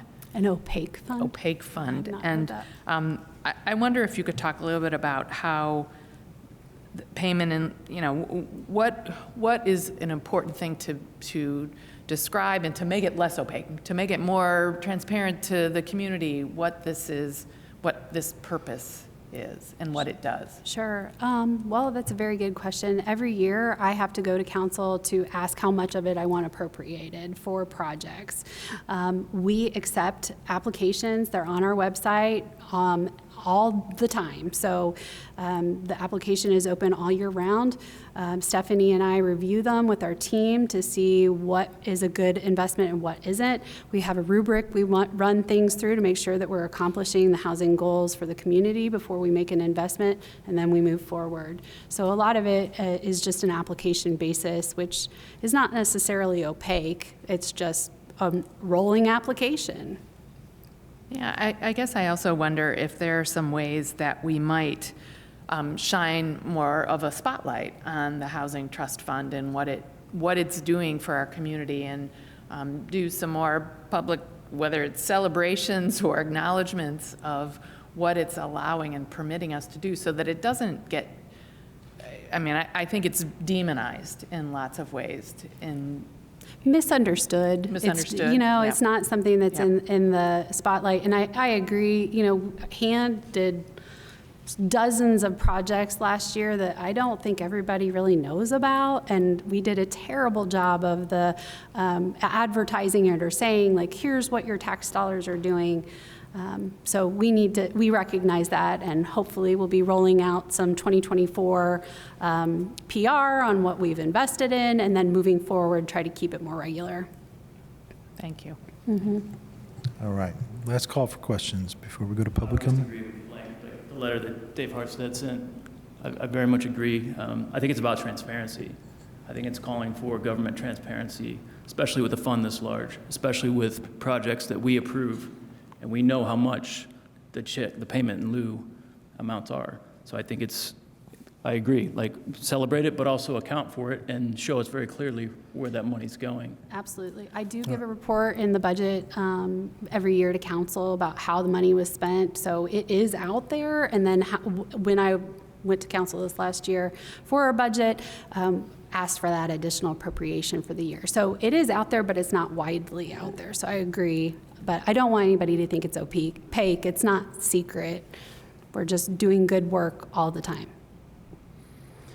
All right, any other questions before we go to public comment? All right, we are at public comment. If you're here in the chambers and you want to make public comment on ZO 0125, make your way up to the podium, state your name for the record. You'll have up to 5 minutes to comment. If you're joining us online, click on the React button, click the Raise Hand option, and we'll recognize you when it is your turn to speak.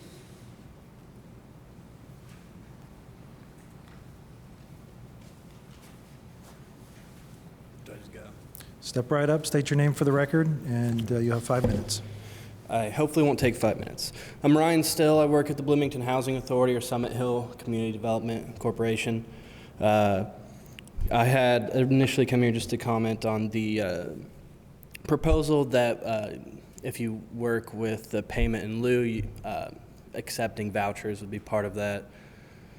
We do have somewhat of an issue with landlords working with us at the Housing Authority, although I will try to give one of the reasons that's unnecessary, right? You still get to do your landlord screening. So any landlord that comes to us gets to do their landlord screening before they take anyone in. Just because they have a voucher doesn't mean they have to, someone has a voucher means they have to take them.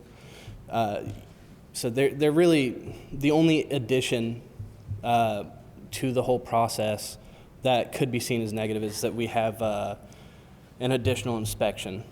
And that inspection, if you live within the city of Bloomington, isn't much more difficult than the hand inspection they're doing regardless. Someone mentioned a voucher freeze. Just to clear that up, it's due to Congress funding. They didn't fund vouchers to 100% of what vouchers needed to be funded. They only funded, I think, is 92%. So although we have the ability at the Housing Authority to issue 1,700 and some vouchers, we don't have the funds to do so. And then as far as a statement in law that says locally you have to accept vouchers if you work with us, the prohibited clause in that due to, like in Indiana code, it says a unit may not adopt or enforce an ordinance that requires or would have the effect of requiring a landlord to participate in a Section 8 program or something comparable. As long as it's not a required program, I think you get around that. But again, talk to lawyers specifically. We at the Housing Authority discussed this when it was brought up, and you could say something along the lines of a source of income. That's what there's a state bill in the House right now, Indiana House Bill 1578. It would, quote, prohibit discrimination in housing, and one of those would be a source of income, which could include a voucher. So just some wording there. Thank you. Any other public comment? I have a couple on Zoom. Mr. Harstad, you should be able to unmute. Can you hear me all right? Yep. Great. Thank you all for the opportunity to speak. My name is Dave Harstad. I am a local real estate broker. I teach real estate finance classes at IU. I submitted some written remarks, and my oral comments today are just meant to supplement those. And so If you did read those remarks, I'm critical of not just the proposed changes, but the whole program in general. And it's hard to be critical without coming off sounding like a jerk or as if you're being personal to folks. I know everyone here at hand in the city are hardworking people who are trying to solve really, really difficult problems. Policy making is experimentation, and it often fails, unfortunately. That doesn't mean someone is, was bad or deserves to be criticized, but we need to change when policy doesn't work. And I think it's pretty clear that this fund approach is not working. And so, basically, I have three questions for you. Is it working? And the answer is clearly not. Lots of staff time being spent trying to chase down developers who don't want to pay, who don't want to do what they basically agreed to do. Unbelievable amounts of commission time. And it really just begs the question, at the core, have we gotten a lot more affordable housing because of this? No, we haven't. Our staff time would have been much better spent actively pursuing something like a 4% low-income housing bond deal, figuring out how to line up money for it. We would have had more affordable housing units. We would have had less stress. We would have had a lot less staff time. We need to use our time wisely. So is it working? No. And so the follow-up question to that is, can it be fixed as the Common Council is requesting? And so the Common Council seems to be saying, if we just drive a harder bargain when we try to get money out of people when they're applying for land use proposals, can we will that help, or can we just tighten the language? And I think my analysis is no. And so we can talk about that in a committee or whatever later time. I'm more than happy to participate. I'll do it amicably. I'll share whatever expertise I can.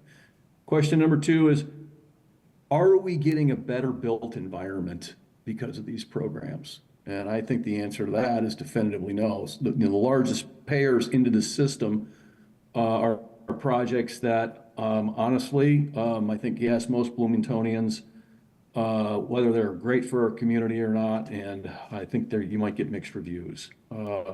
HAND may have a broad mandate, but our plan commission and our planning staff does not. The silo of planning is to regulate the built environment, density, aesthetics, life safety, et cetera. The point of planning is not to solve every problem. We're not doing law enforcement. We're not running parks, right? The job of land use at its core is to simply regulate the built environment to make our community a better place. And this income-oriented approach to land use regulation, I think, puts our staff in an incredibly difficult position. I think it's gotten slightly better when the Evolve project came through, and that deal was negotiated in a truly a back room.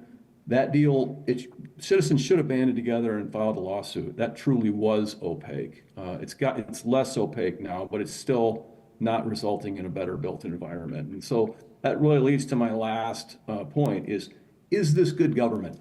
That's my third question for you. Is it good government? And again, I truly think all the staff, all of you as plan commissioners are honorable people who are just trying to make your community a better place. But there's all of us, I don't care if you're Mother Teresa, every last one of us, when there's millions of dollars at stake, are going to be influenced by the money. And so the point is we need to focus on policy that actually efficiently results in more affordable housing. We have an affordable housing crisis, and we need to get the planning department and our relatively new UDO out of the business of this mission creep of trying to solve affordable housing by artificially lowering height so that we can in turn ask people for money. So thank you all for your time and dedication. Thank you. We have additional online commenters. Yeah, we have one more. Oh, hold on, sorry. You should be able to unmute Mr. Kehoe. Yep. You hear me? Yep.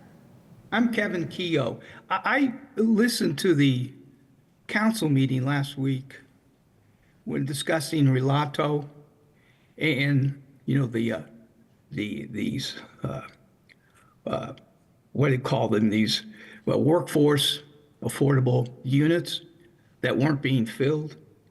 My question dealt with, you know, why can't they lower their rent? You know, trying to take a simple approach. But then, you know, the more I thought about this, I'm an accountant, so that's I look at it through that lens. And after the discussion, and even tonight, I looked in and saw you guys were discussing this tonight. As an accountant, I would think, you know, this agreement, you know, this contract you have when you give certain concessions to the developer, and they agree to have these units available, I believe it was like 92 years, you correct me if I'm wrong, that these really become a community asset with that contract. And that these are really an intangible asset. You know, it's not, you don't own it, but you do have these, you have these, a lack of a better term, it's kind of like a trade secret almost. But it's something the community owns. And I guess the first thing, you know, which I can't understand, and there was discussion at the meeting, how you arrive at this value that was thrown out of the 20,000 a unit or something. In my pea brain, I was just thinking, you know, trying to estimate this. In 92 years, you have this unit that's continually have affordable rent rate, which probably may still be too high. I don't know. We can argue that forever. But the key thing I looked at, I'd say I like to use round figures like 50 units, and round figures like I would think that unit is worth at least $100,000. So I came up real quick with $5 million just in my pea brain. But I think it's a reasonable estimate of what the value of that community asset is. And it's kind of like we gave it away. And I know you get the $1 million, and I know you have to administrate this and all that comes with it, but I mean, good Lord, it's an asset you would have had for 90 years. It would have continued on. The rents was kept up, the units, and like any other unit there. So it would have been available for that period of time as a community asset. And the thing, we took the short-term concession and we allowed, I think we just gave it away for this. I know it sounds like we're getting all this money and getting into all this, you know, where we have money available, but I'm going, hey, good Lord, you had a true asset out there that for that long period of time that was available to community, and now it is gone. And I find that kind of troubling. And so, you know, that's my,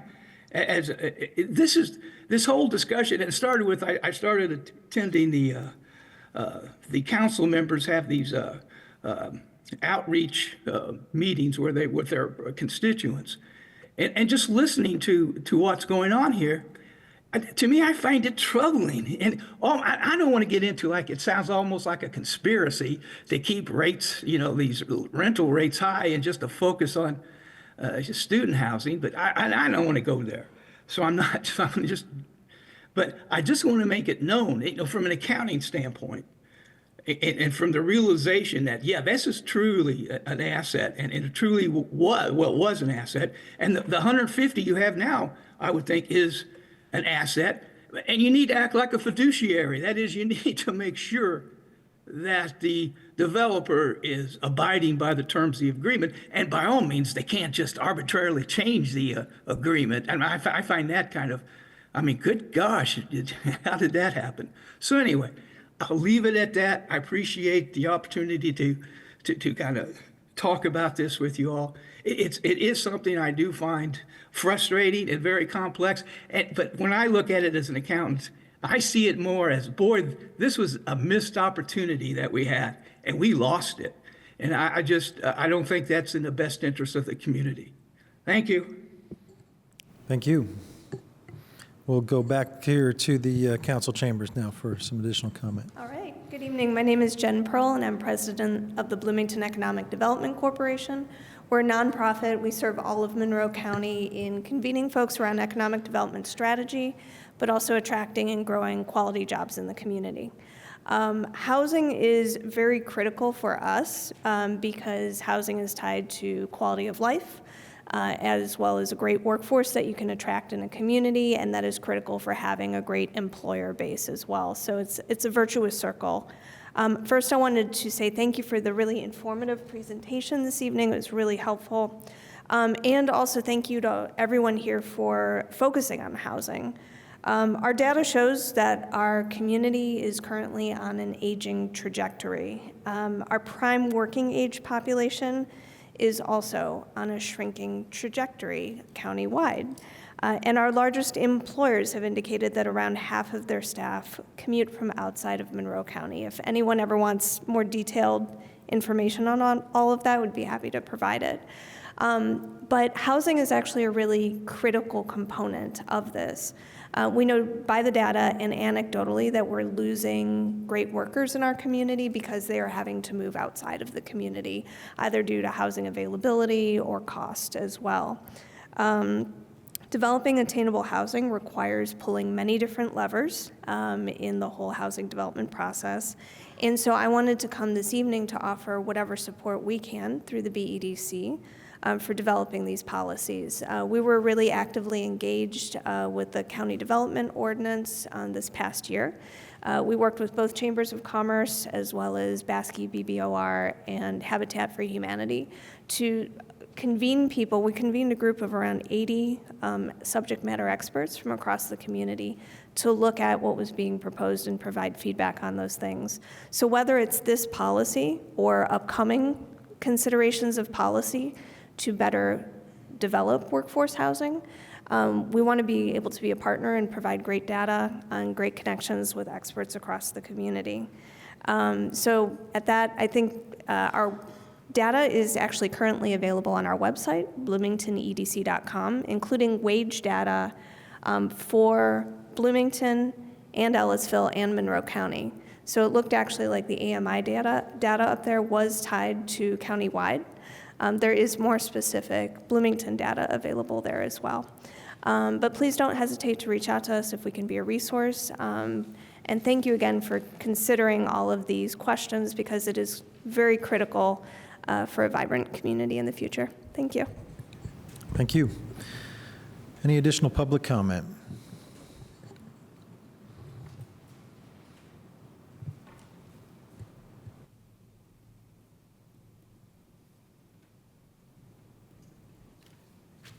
Good evening, Mr. President. This is Christopher MG from the Greater Bloomington Chamber of Commerce. I want to echo Ms. Pearl from the BEDC's comments about the importance of housing and how we are losing all that working age population. And we like to see innovations and trying different things. And I think one thing I've heard from almost everybody is good intentions and interesting comments, even though they might even disagree from, I forgot the accountant's name, to Mr. Hastard. I couldn't help but say, oh, those are some good points in there. And so we really ultimately want something that doesn't unfairly burden developers, that has the affordability incentives that are meaningful and sort of zoning regulations and some measures that are transparent. Right now we have compliance issues that I think puts an undue burden on hand. We clearly saw the disconnect in council from Ms. Hansen's presentation that tightening this on the developers is probably not the way to go, and sort of getting that disconnect where having these workforce housing units in these sort of large, I'm going to call them student-centric complexes, are probably not the best way to go to sort of allow for that workforce housing.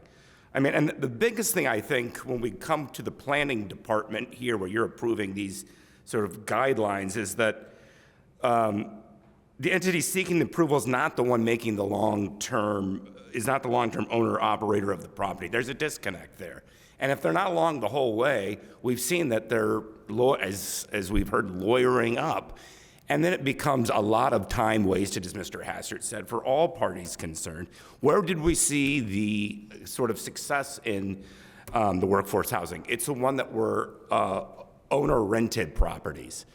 So that just has to tell you right there what might work and what might not, and sort of go from there.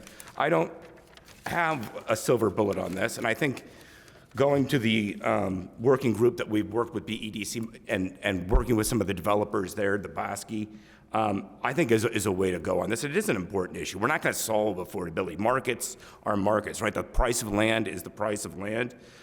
But we can do better on this. It can't be an oversight compliance issue, which it's just too hard to really make sure that we're getting what we had signed up for.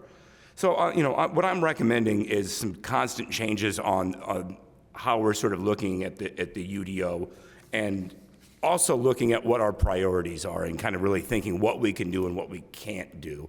And tightening the screws on developers, making it more complex, might not be the route we should take, but definitely make some changes that we've heard tonight that are probably long overdue, that makes it less complicated, and that we can make, at least on the margins, some improvement on the affordability, because it is a big issue. Thank you for your time tonight. I think it's been very interesting and very knowing conversation on a topic that we all care deeply about. Thank you. Thank you. Any additional public comment?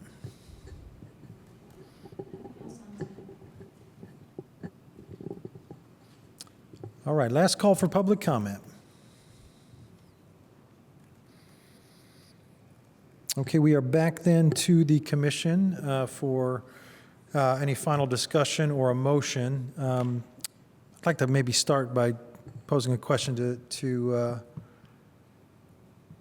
Ms. Scanlon. The staff recommendation is that we continue this to our April 7th meeting with at least one additional special hearing to discuss the topic further, to be scheduled in the interim. So just want to clarify that. Your recommendation is that we just simply tonight just forward this to the April meeting, and then offline we find time for a special hearing, which will be separately noticed and scheduled. Yeah, I think, Commissioner Smith made that suggestion last month, that does this need to be, and that's why I was saying, I think you guys need to decide, we may need to have a special hearing either way, if you want to just address the 3 items from council, or if you want to split them up and send some on and keep the more complicated one, the number 2, and then talk about that in depth at a special hearing, what those kind of more like a working group. But if you feel confident in one or any of these recommendations that we've made to you, you could pass those on to council and keep the others. And then, so deciding between doing that, focusing on the 3 that are part of this petition that's actually on the agenda, or do you want to kind of put it on hold and have a wider discussion about, some of the other items that Commissioner Smith raised and stuff, if we want to have a kind of a working group about that, things that you all are willing or wanting to address, and then come back to this later. I think those are 2 options. Okay, so really, the motion that we'd be looking for tonight is really just a motion to forward this to the April 7th hearing, yes, unless hearing. Unless 5 or more of you want to send 1 or more of the 3 items on to council with a recommendation, you could Right. split it and do both. Got it. Because I think we heard from Director Killian Hansen tonight that Han feels like these things are helpful. And yes, there's more to address, but, passing these on at this point could be helpful to them. But obviously, you've heard a lot tonight, so you may not be ready to do that. Yeah, well, I'll just state my personal opinion is that, yes, there are some things here that could be helpful, but I think we still, even if we wanted to pass these along, there's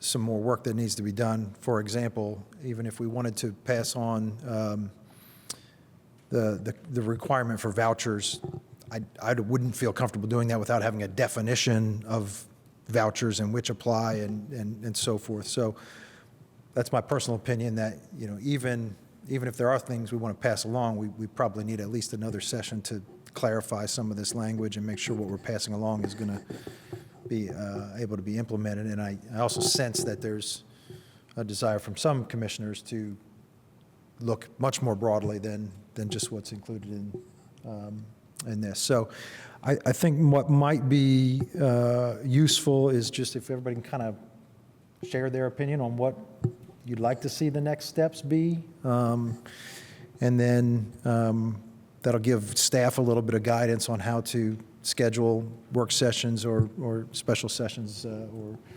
other things that we might need to keep things moving. I think also appropriate if you have more questions as a result of some of the comments that came up here. But anybody want to go first?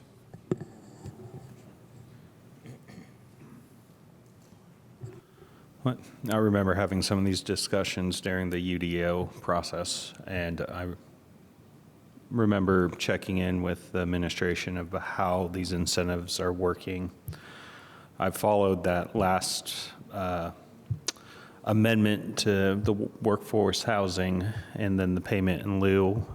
That got really complicated. At one point, it looked like they were actually marketing the workforce housing above what they could at market rate. So it seems like it's not working. I think this is a very tricky discussion. I think putting in incremental fixes would be great. My one real concern is, and I know it's not necessarily appropriate for us to look at future developments because we need to kind of really focus on what we're looking for, but that's my larger concern is we see another large development come and we haven't really shaked this out, and next thing you know, they're locked into what we, and I don't want to speak for anyone, what I feel like isn't really meeting the intent that we're trying to achieve here. So if we move it forward to, did you say April or the next April? Yeah, April is what staff is recommending. April. Okay, to give us time to really look at it broadly, I think that's great. If we can just settle on some incremental changes so the next developer doesn't get locked into something that's not working, would be kind of my thoughts on the matter. Thanks. Regarding item 1, in order to help the hand department fulfill their pilot programs, I would be more than willing to send that back to council for approval as I'll say a Band-Aid, right? I'm not saying we need it there long term, but in the short run to get them going, I'd like to see that because I think they have something going there and they've got $4 million they can spend and this can hold that up. So I'd like to see 1 go back. 2 and 3, no way. I think 2, I think we need to convene a group of people that includes developers and lenders and really understand what the obstacles are. I know Arlington Park project, which has 40 single-family lots, 36 of which are sick and vacant. It's a problem with lending, and why we didn't know that, I don't know. So I'd like to have more people in the room to talk about this, especially the people that want to actually put it on the ground. But in addition to this committee, I'm going to challenge leadership. I'm going to challenge the city council and the mayor of Bloomington to step up and lead this city, correct our permitting process, create a liaison process or something so people understand how hard it is to get a project through. I was told by a developer today, they asked, what's it going to take to get our permits? Now that we're through the BZA, they said, oh, it's going to take us at least a year. That's their opinion of it, because how hard it is to get through.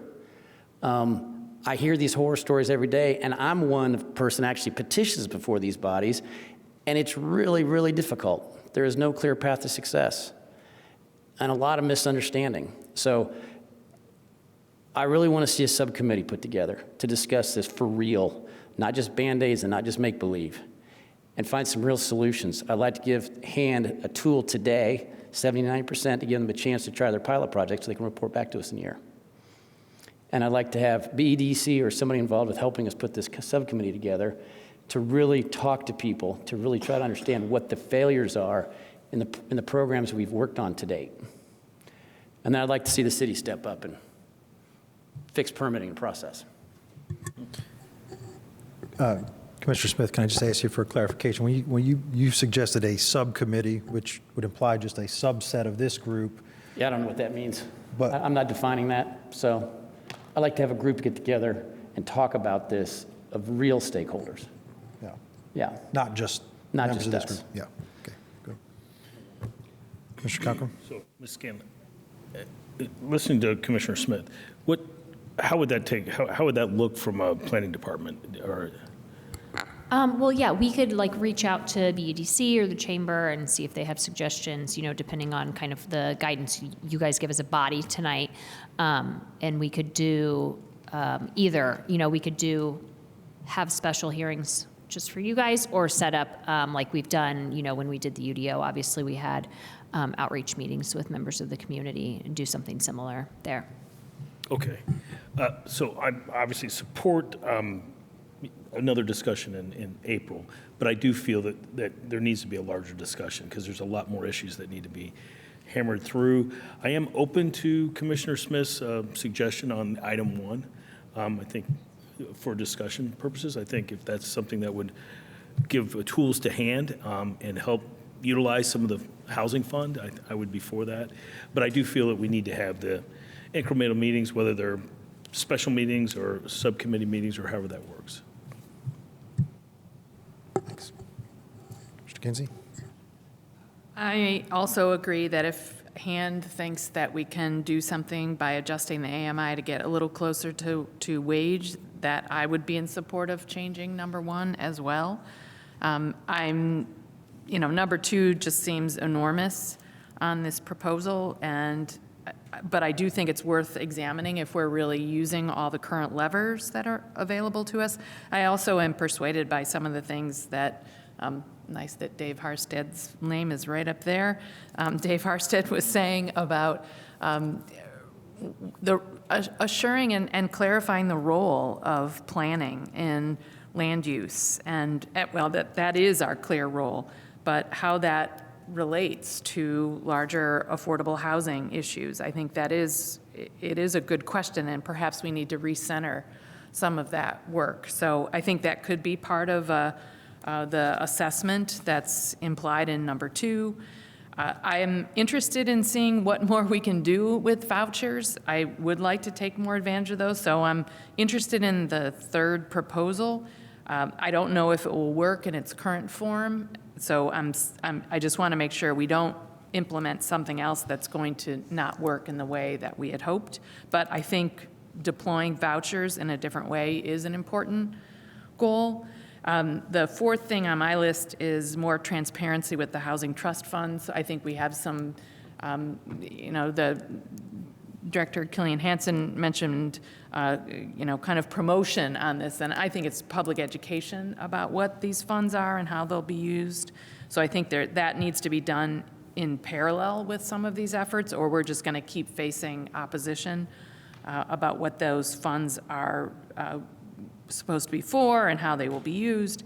And then I'm very interested in these zoning commitments that I hadn't really thought about it before. I know we do zoning commitments for lots of projects, but when they get translated into things that are used in ways that I don't, we certainly didn't intend for the 6-month clause being a reasonable waiting period for somebody to make. That wasn't the intent. So I wonder if there are some other zoning commitments out there that need to be examined as well. So that's where I am.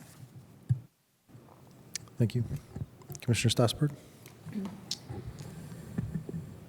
Thank you. I don't necessarily object to sending forward number 1, though I kind of wonder if number 1 goes far enough in some ways, and that if with number 2 there are additional kind of incentive levers that end up getting pulled, if then it would make sense to reevaluate number 1 again, like if there's more stuff that's being incentivized than maybe asking for more affordability. One of the things is 15, 16% is still sort of a random number. If there's enough incentive, should that go up to 20% instead of 16%? And then would that end up being sort of a headache if we have this couple month period where maybe one development goes through with this 16%, and then in 2 or 3 months it changes to something different, and then we have this random standalone.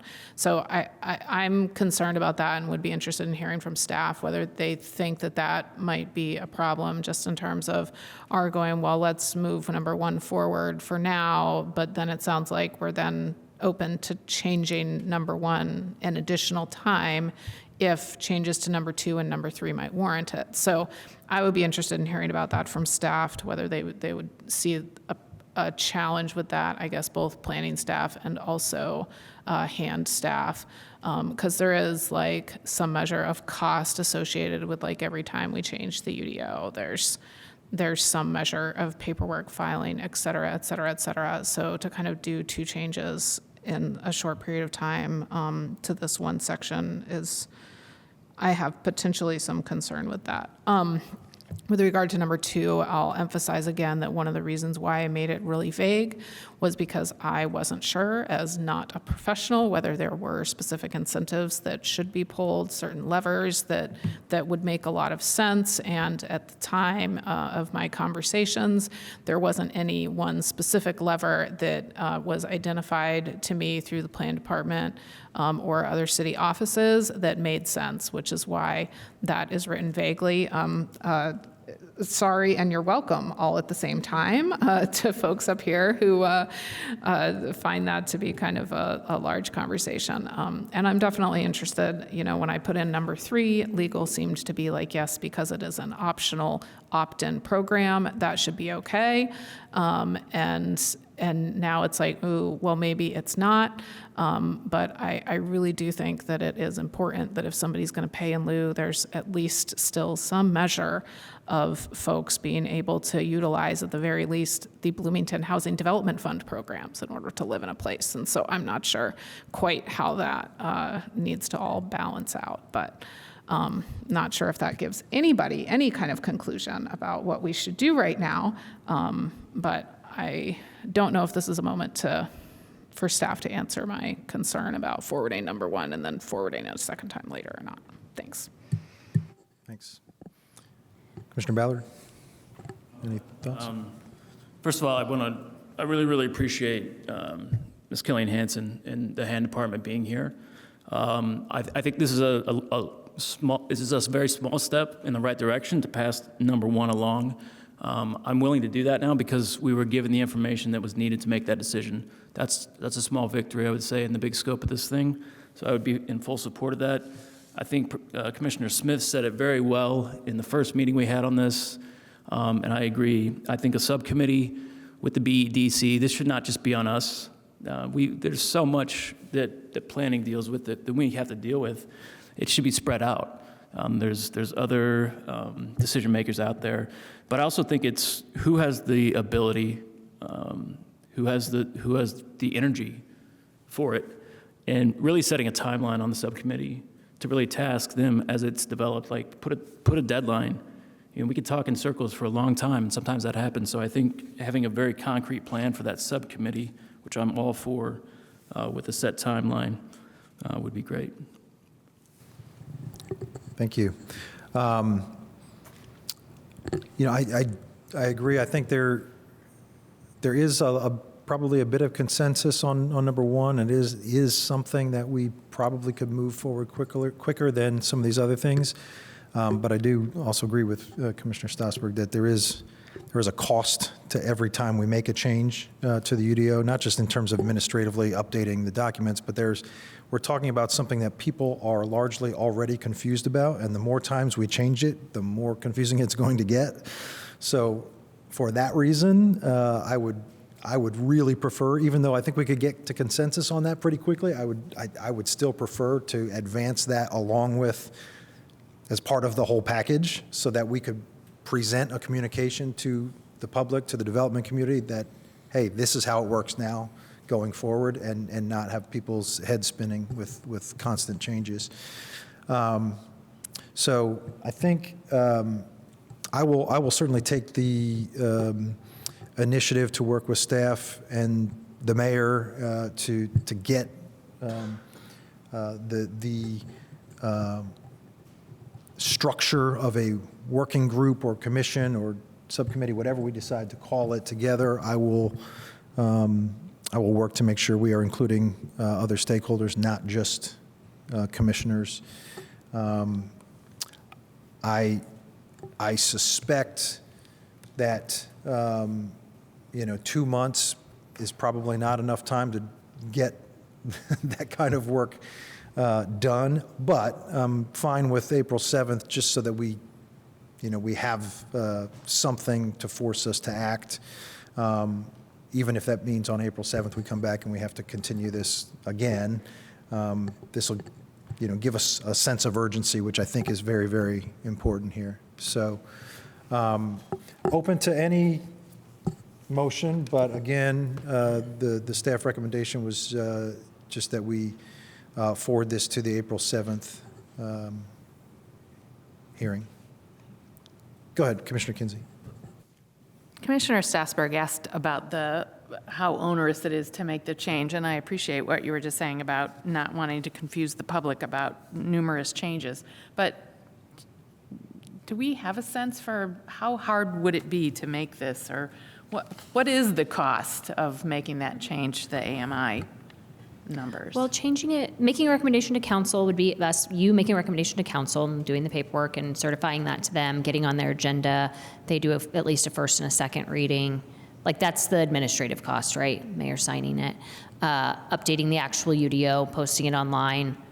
That's all the administrative cost. I think also, like Mr. Whistler's, it's the other things too, where then like if you come in during that 3-month period before it gets changed, if it gets changed again, then, like they're under the, April 2025 UDO, not the June 2025 UDO.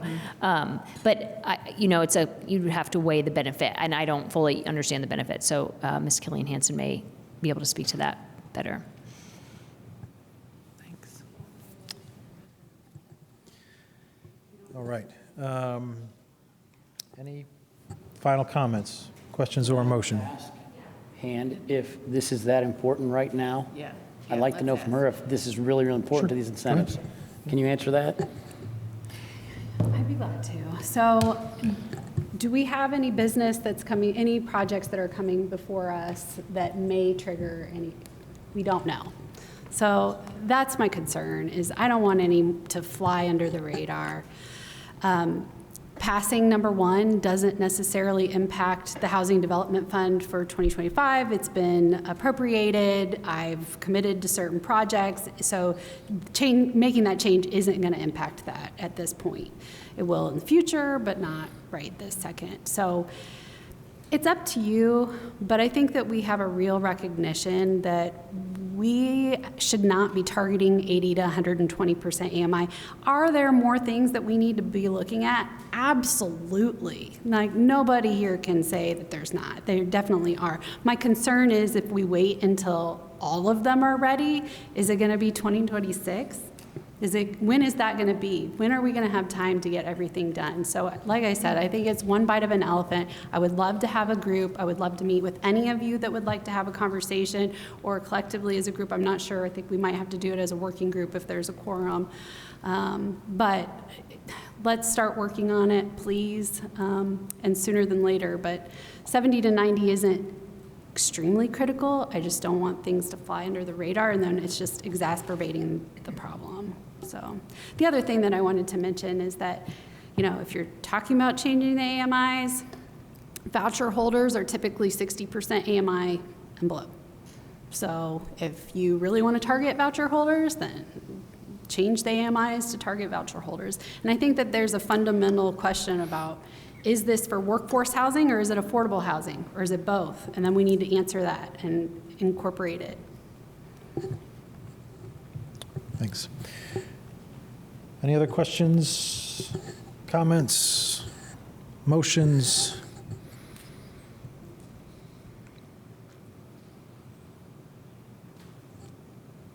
Commissioner Stossberg, go ahead. I don't know at this point whether somebody's going to motion to forward number one to council as it is or not, but I have, Ms. Killian Hansen just said that targeting between 80 and 120 is maybe not what we want to do, and our tier one targets between 90 and 120, the way that it's written in number one right now. So if we're going to talk about forwarding number one onto council tonight, I would be interested in changing those AMIs, honestly. Maybe putting, maybe 5% under 120 and 10% or more under 90%. I don't know how anybody feels about that, and I don't know how anybody feels about engaging in that kind of conversation at 8 p.m. tonight, after we've already been here for 2.5 hours. So just saying that I would have comments on the specificity of this section. Yeah, I think, again, I think we can get to a consensus on that fairly quickly with a more open discussion sort of format, but I think it's going to be really difficult for us to zero in on that tonight and then move something along. That's my take on it. Go ahead. Is there any potential of forwarding something like that in March, just for number one?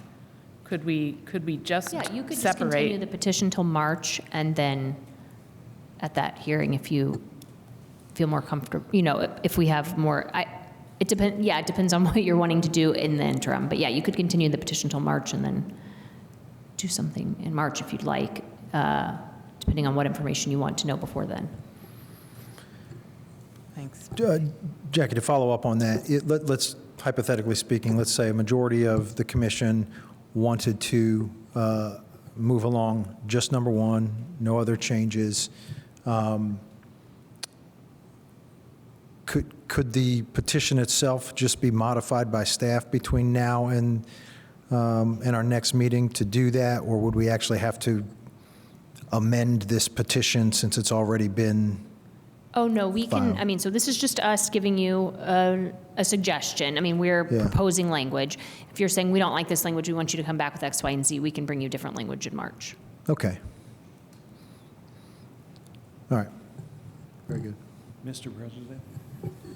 I was just curious, since there's a luncheon session, or I guess our working session, this could move to that to give some people kind of a better way to discuss this, maybe build some consensus. If there's any questions, clarify those questions. I just wanted to make sure that I brought that up, that there is the option to do that since that's an advertised meeting. And I know the attendance is here or there, but this seems like an important matter. So just wanted to put that out there. Yeah, thank you. I think real quick, if there's enough consensus, I think we take a vote. I think we take action with it. To me, the end game, long term, is what Dave Harstad is talking about, dismantle the system. We obviously aren't doing that tonight, but if we can Band-Aid solution, like Commissioner Smith said, and at least give them something to move forward to do something about those vacancies, I think it's very worthwhile. Having spent the last 2.5 hours talking about this, I personally would put it to an amendment of this and then to a vote, if that's allowed. Could we amend this to take out number one and then have a vote on it? Yeah, I think you can make a motion to send only number one on to council with a positive recommendation. But I think the question was also that, do the numbers that are proposed by staff, do people want to change what those actual numbers are? Yeah, I think we've heard from a few commissioners that there's still some questions about whether the language in front of us is exactly right, or if we want to make some tweaks to that number. I would be totally on board if we want to just forward this to the very next meeting and make sure that we put in the work between now and then to find the right numbers and move this as quickly as we can. I don't think there's, if there's consensus on that, there's no reason to stand in the way of that. But I don't personally feel comfortable that we've given enough discussion to the language and the numbers to say, I want to move this on tonight. That's me personally. Go ahead, Commissioner Stossberg. I just want to give a quick calendar update. So if we forward this on to council tonight, the earliest that it could pass council in terms of having to go through a first reading and a second reading would be March 26th. Okay, March 26th in terms of council legislative cycle right now, and that is the earliest that it could go through if we pass it tonight. If we wait until March 10th, then the earliest that it could get passed is April 2nd, which is literally the next week. So that is, in terms of the council legislative cycle of meetings, March is weird because of spring break. And forwarding it to March right now would not create a particular delay in terms of hand needs. Given that calendar, I would like to see some action taken on figuring out what the right numbers are in number one. And if we could do that in time for our March meeting, to see for March, I think that would be great, if that's possible. So I guess that, maybe the recommendation tonight is that we forward this petition to our March meeting. I don't know if we want to separate. Yeah. Let's just keep the whole thing intact, but it goes forward to our March meeting, and then if we choose to separate the number one from the rest of it, we can do that. We can take that up at March meeting. All right. So there's my motion to accept the department's recommendation to forward the petition to the March meeting. So March, not April. Okay. All right. There is a motion on the floor. Is there a second? Second. Any final discussion? Commissioner Enright, Randolph. I guess I just want to ensure that when we have this discussion, that we know that planning and maybe Hand and other folks have gotten together to discuss things. So when they present the numbers, we're really looking at the numbers that are going to achieve their goals and then allow us to deliberate and see where we're at. So I'm not sure if we need to kind of instruct that to occur too, but I would recommend that we do something like that after this motion, just to make sure that we do have the right numbers next time. Yeah, I think that's on the leadership and the staff to Yeah, get that's together helpful. and I make mean, sure it's a we fair get point that because the done. numbers we submitted are the numbers we thought were the right numbers. But like Ms. Killian Hansen said, it is kind of like a bigger question. Are we not targeting workforce housing with these numbers anymore? And it sounds like you guys are pro kind of moving them lower. So we will take that and use that to propose something. All right, any other final comments? Okay, the motion is to forward Z00125 to the March hearing. Let's call the roll. Did you get a second?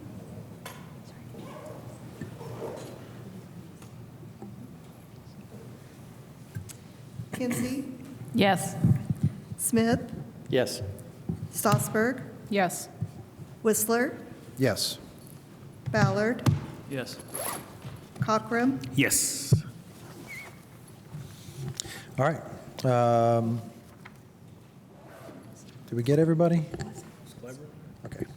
Seaboard was, I don't know if he's still with us. Is Commissioner Seaboard still with us? No. Oh, okay, all right. So we got it. All right, motion carries. The petition is forwarded to the March meeting. That is the last agenda item we have tonight. Any final announcements before we adjourn? All right, thank you all. We are adjourned.